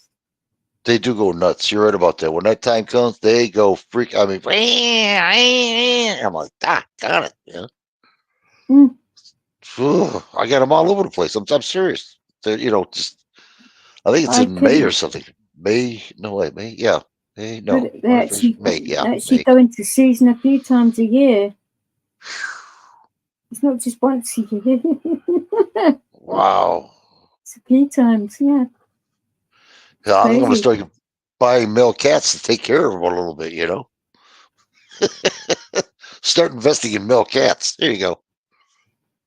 But investing in male cats. Oh, you're brave, because they do like to have scraps, as in fights. My 2 males were terrible for that. My goodness me. Because my first one, who does look like Callie, by the way, they look almost identical, but they've got slightly different markings on them. And because he had the run of the house, he was like, alpha male, even though he was a kitten and a right little shitbag, to be fair. very cheeky and very energetic. That's why he had the name Billy Whiz, because he whizzed around the house like there's no tomorrow. And I mean, I don't mean like peeing around the house. I mean like doing like a round of 8 around the furniture, up the curtains, and he was a crazy animal. So yeah. So when the other one came into the picture, because it was a friend that his missus got pregnant, and she didn't want to deal with either of her cats anymore. And conveniently, one of her cats supposedly jumped off her balcony, and she lives 2 floors up, which I'm thinking that, hang on a minute, why on earth would a cat jump off a balcony when they're 2 floors up? Cats aren't that stupid. So I think something happened there. Oh. Oh, That is weird. Go on. Dan's come in and said, hey, right, I see you, for fuck's sake. How are you? Who's here? Dan, he's in the chat. It's a friend of Guru's, I believe. Oh, Dan. Hey, Dan. Yeah. How you doing, everybody? Hey, right. Yeah, FF. Yeah, it's Dan. Yeah. For fuck's sakes. Yep, that's Dan. How you doing, Dan? Or his nickname Grover, wasn't it? Yeah. His nickname. Yeah. If you want to come on up, Grover, come on up. Hi, DJ. I don't mind. I'm fine. How are you? Hey, don't be getting into my action here, Dan. Behave yourself. Can't even trust him anymore. See that? How's it going, Dan? Anyway, I haven't seen you for quite a while. Uh-oh. How do I get back here? Uh-oh. How do I... Oh, here it is. Okay, hold on here. What have you done now? I wanted to chat. I found out our comments, and I don't know how to get out of it. Hold on here. If I screw up, hold on. Are you using a phone or something? No, I got it. I'm back to you. Hey, Guru. How are you doing? Your actions, you say. Where did Jane go? She lost her Wi-Fi a little while ago. She was not paying attention. Bloody hell. She just took off. I didn't hear her. Okay. Wow. All right. I think she lost her connection again. It's been doing it on and off quite a bit. I thought she was sorting out her internet, bless her, but I take it they didn't do a good job. Probably got another phone call again. Oh, maybe. Well. Yeah. That's the thing when you're on, if you're using a phone and you're on StreamYard and somebody calls you up, it actually cuts the StreamYard off, doesn't it, or something? That's what I've been told. But I don't ever use my phone with StreamYards. Ever since my motherboard blew, I thought, no, I'm not doing that again. Well, my phone, if somebody calls up and I answer it, it hangs up on you guys. You know, the StreamYard cuts you off. I got to talk on the phone. And that's what I just said. Oh, yeah. Well, turn up your hearing aid. I was just trying to confirm it for you. That's all I was trying to do. Jeez, what'd you say? Yeah. Yeah. I was saying to the English PP about hearing aids and all that, because he'd be getting out of his car and it started bleeping. And I said, "Is that your hearing aid going off?" I get a lot of respect here. I'm telling you. Oh, don't get Guru and Dan up here having a go at you in a minute. Wow, jeez, oh man, I'll tell you. Yeah, it's been a while since I've been on the StreamYard. It's different, I'll tell you that. Especially with you on here. Well, yeah. I don't know why this time my thing just didn't want to go. And wasn't doing anything like to make it worse or anything like that, and having a lot of ice pops in the freezer to help it as well, to see if that would work, and the glycerin as well. But I was taking too much of that, and it's putting me on a sugar high, and you know what that does to me, my God. Oh, yeah. Yeah, that's never good. But I just don't understand why it's got so bad. But my lawyers sort of like gave me an idea what the issue could be, and I'll talk about that offline and that, because I would get too like annoyed doing it online. I mean, it's not to do with anyone on here, by the way, at all. Before anyone starts to think it's that, it's not at all. It's just something I'm dealing with at the minute, and it's just getting crazier and crazier and crazier, which is making me like annoyed at the situation. And I've only got so much patience for people's bullshit, and these particular people are giving me a lot of bullshit and run around and playing phone ping pong, as I call it. You phone one department and they say, oh, it's not us, it's them, and give you the number, and then you phone them and it's like, no, it's got nothing to do with us, you've got to phone these people. And it's like, oh, for goodness sake, can't you guys see that I haven't hardly got a voice, and you want me to bloody do this and this? What are you smoking here?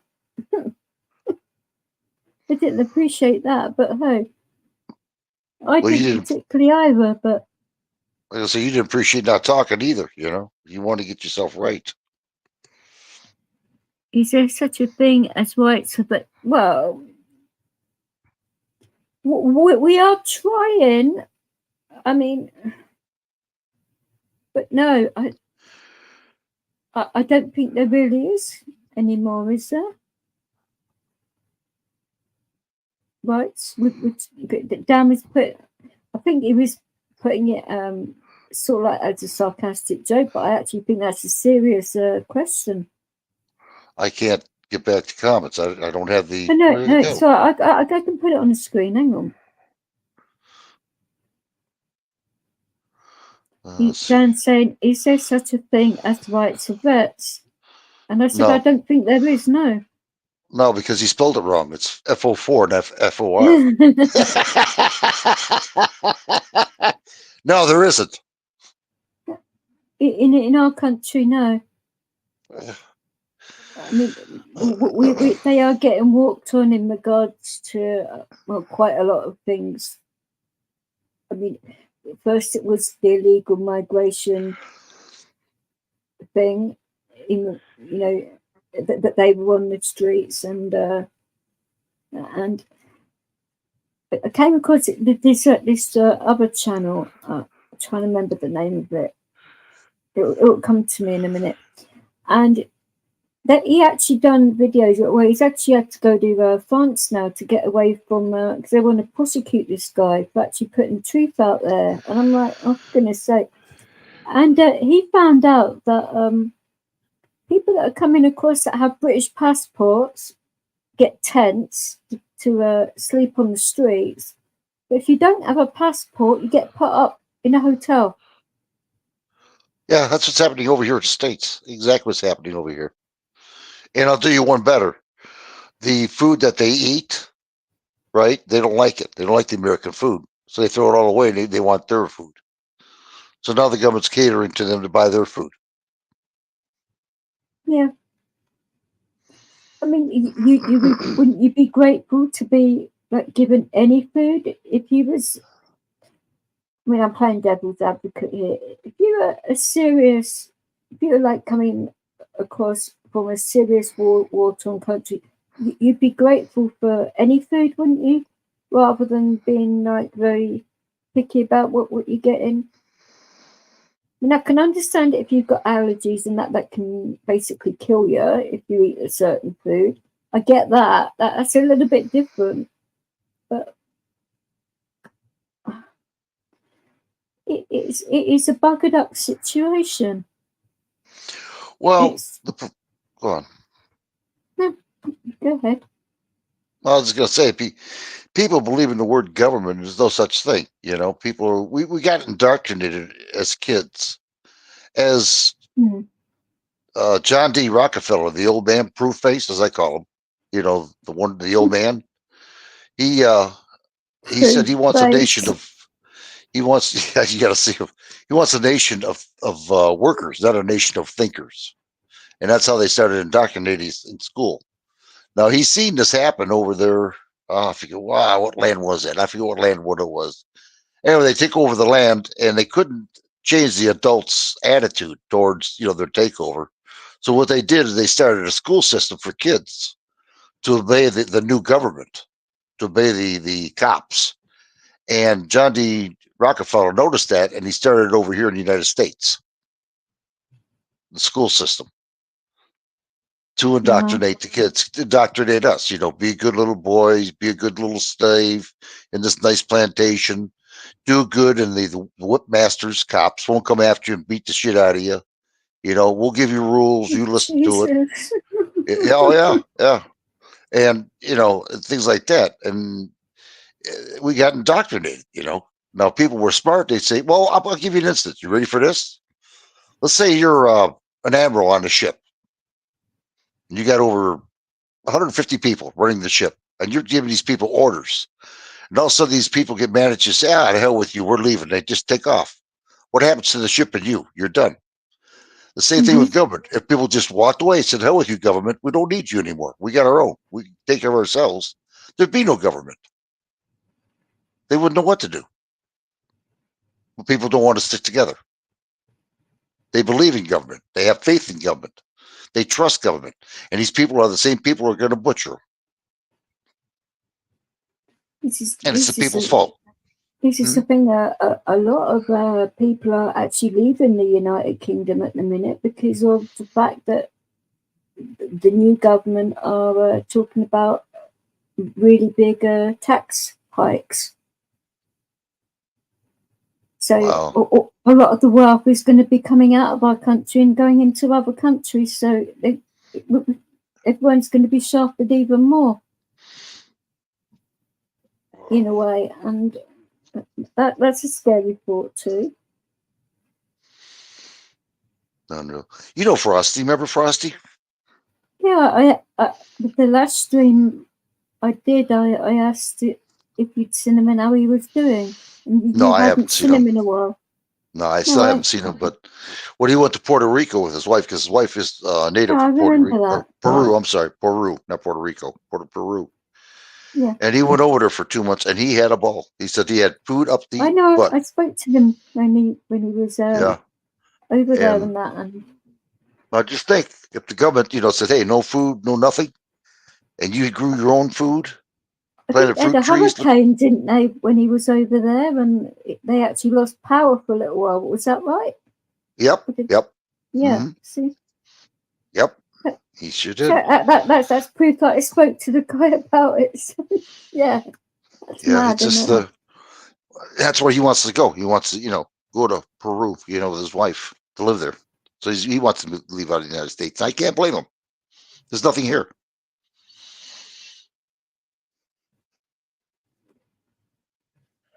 I mean, I've spoken to Steve a little bit, as in a Plastic Paddy, about the way your system is, because it's completely different to ours, and ours is different to Ireland as well, because I've been asking Eddie and bits and pieces as well, because everywhere is like different and that. And Paddy was basically saying about all these different things, and he was actually bringing up certain people that were basically robbing the system. Oh, there was a female, I think she was a governor or mayor or something or other. You don't have mayors, do you? Or do you? Yeah, you do have mayors, don't you, over in the States? And then it goes mayor, then governor, doesn't it? Mm-hmm. Mm-hmm. and she was doing her own. She was a criminal before, and then she got into power, and they can't get her out of power because they actually filled out the forms wrong or something. And I can't remember her name. She went to Las Vegas on the taxpayer and done her own cancer charity as well. She was a coloured lady. I just can't remember her name. Not that she did it because she was a coloured lady or anything like that before I get shouted at. I just cannot remember her. She's a Congress lady before. Lady. No, she wasn't in Congress. She was a mayor or something like that. Oh, what? A mayor. Oh, mayor. Okay. Or she was going for governor or something like that. I can't remember her bloody name. City of Hayden. She was a crook and she became mayor. Oh shit! What? What? It was recently as well when he told me when I was in Paddy's. Whether it's the last time or the time before. Is this in Texas? This mayor was at? No, I don't think no, he's from Houston, but I don't think this particular person was. I mean, I'll have to go back in and ask Paddy who this woman was, and I'll tell you. I just cannot, because my head's been fried a bit today, so that's why I'm not thinking very straight. You know. I can't think of her. If she's black, the mayor that I know you're talking about. I can't think of her name, but yeah, that's the one you're talking about. She's got she's got like brown curly hair. Oh jeez, what is her bloody name? Now it's going to bug me now. Yeah, normally I'm really good with names and dates and that, but because my head's been all over the place. It's the same area. That's the same one they had all over YouTube, but I can't think of her name. If that's what I'm thinking of, the one you're talking about. But she was scamming people out of their tax money and that. That's got to be the one. She actually owes a lot. And she was upping people's taxes as well, and then she decided to do a breast cancer charity herself, but she was actually keeping the yep, that's the same lady I'm thinking of. Yep, yeah, she's from Illinois, if I'm right, and damn it, Hayden. Doggone it, I got to check it out. I know where it's at too, and I can't. Fudge. Yeah, I know what you're talking about. Yeah, she scammed the whole. She had two.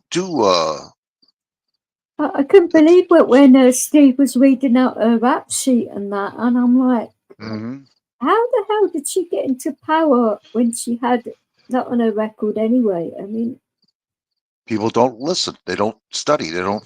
They just get conned. I'll do this. I'll do that. And as soon as they walk in office, they don't do shit. Well, she was. Steve was saying she was to do with BLM initially, and that's why that they wanted her in or something like that. That's how she got her foot in the door. Well, she got a township and a city. She does both. She runs both. Yeah. Damn. It is the right one. Yeah. So we are thinking about the same person. Right. At least we got that one sorted. Yeah, I just can't think of her name, but yeah, it was all over YouTube. Doggone it, that bothers me. I'm on my phone right now, so I can't, I can't check it out. But yeah, that's the one.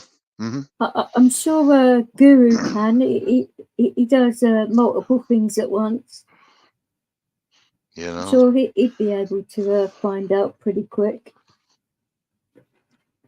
Well, just like the elections coming up. I mean, they're just pounding us like crazy. I can't even get on YouTube without hearing an advertisement of elections, blah, blah, I'm not even voting anymore. I'm done with it, So they can do what they want to do. What I can't understand is why are they so scared in giving Trump any kind of platform to speak, or cause that is a fair way of doing it, isn't it? It's the only fair way of doing it.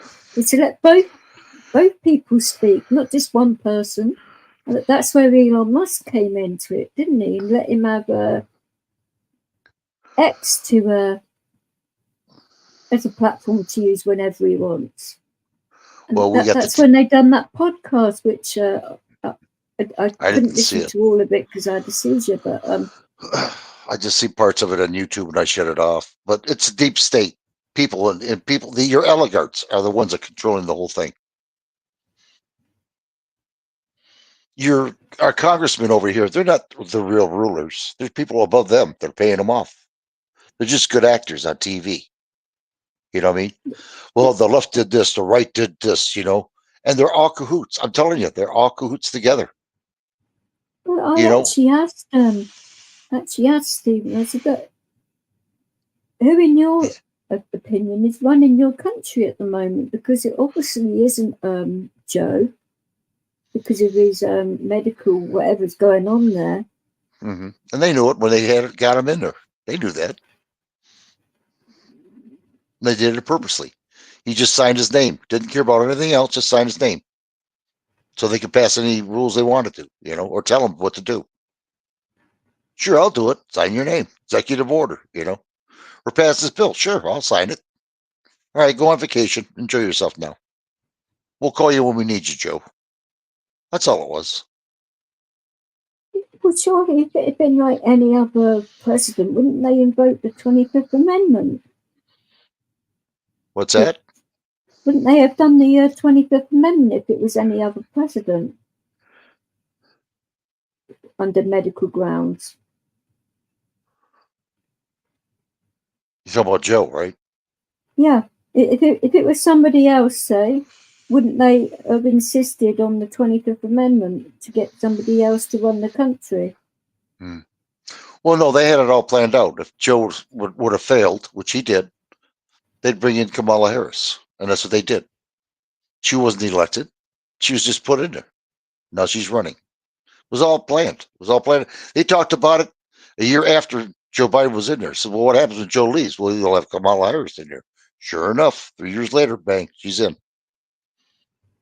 They got it planned out. They do. They already have planned out. He is still down though as running your country, but he's obviously not. This is what I was asking. Well, last time I heard, 2 weeks he was on vacation at the beach.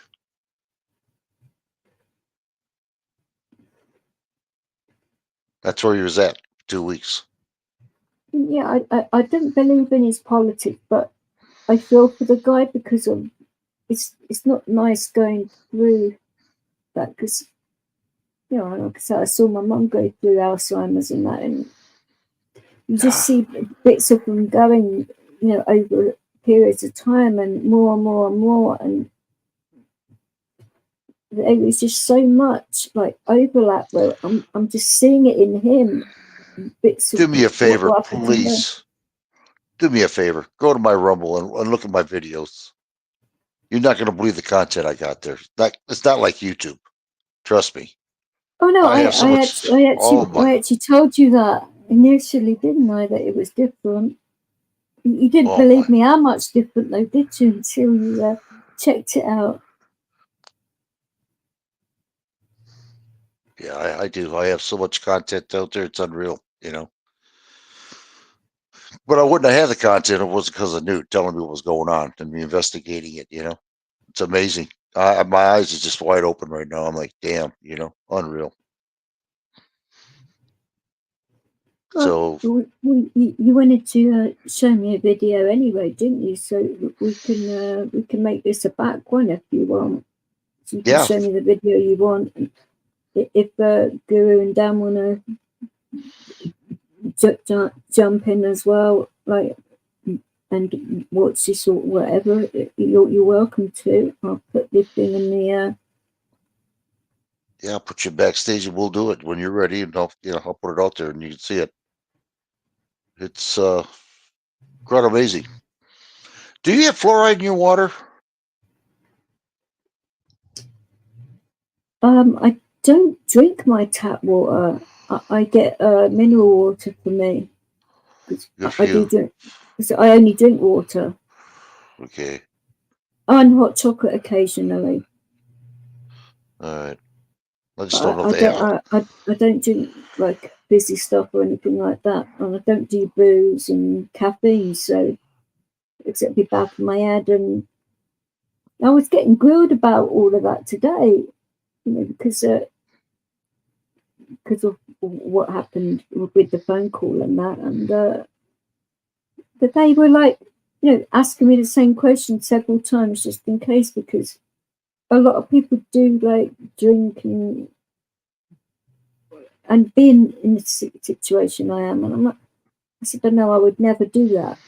That'd be very silly. Drinking and having seizures, and I mean, for one, if I had to go to A&E, they wouldn't be able to treat me for a start.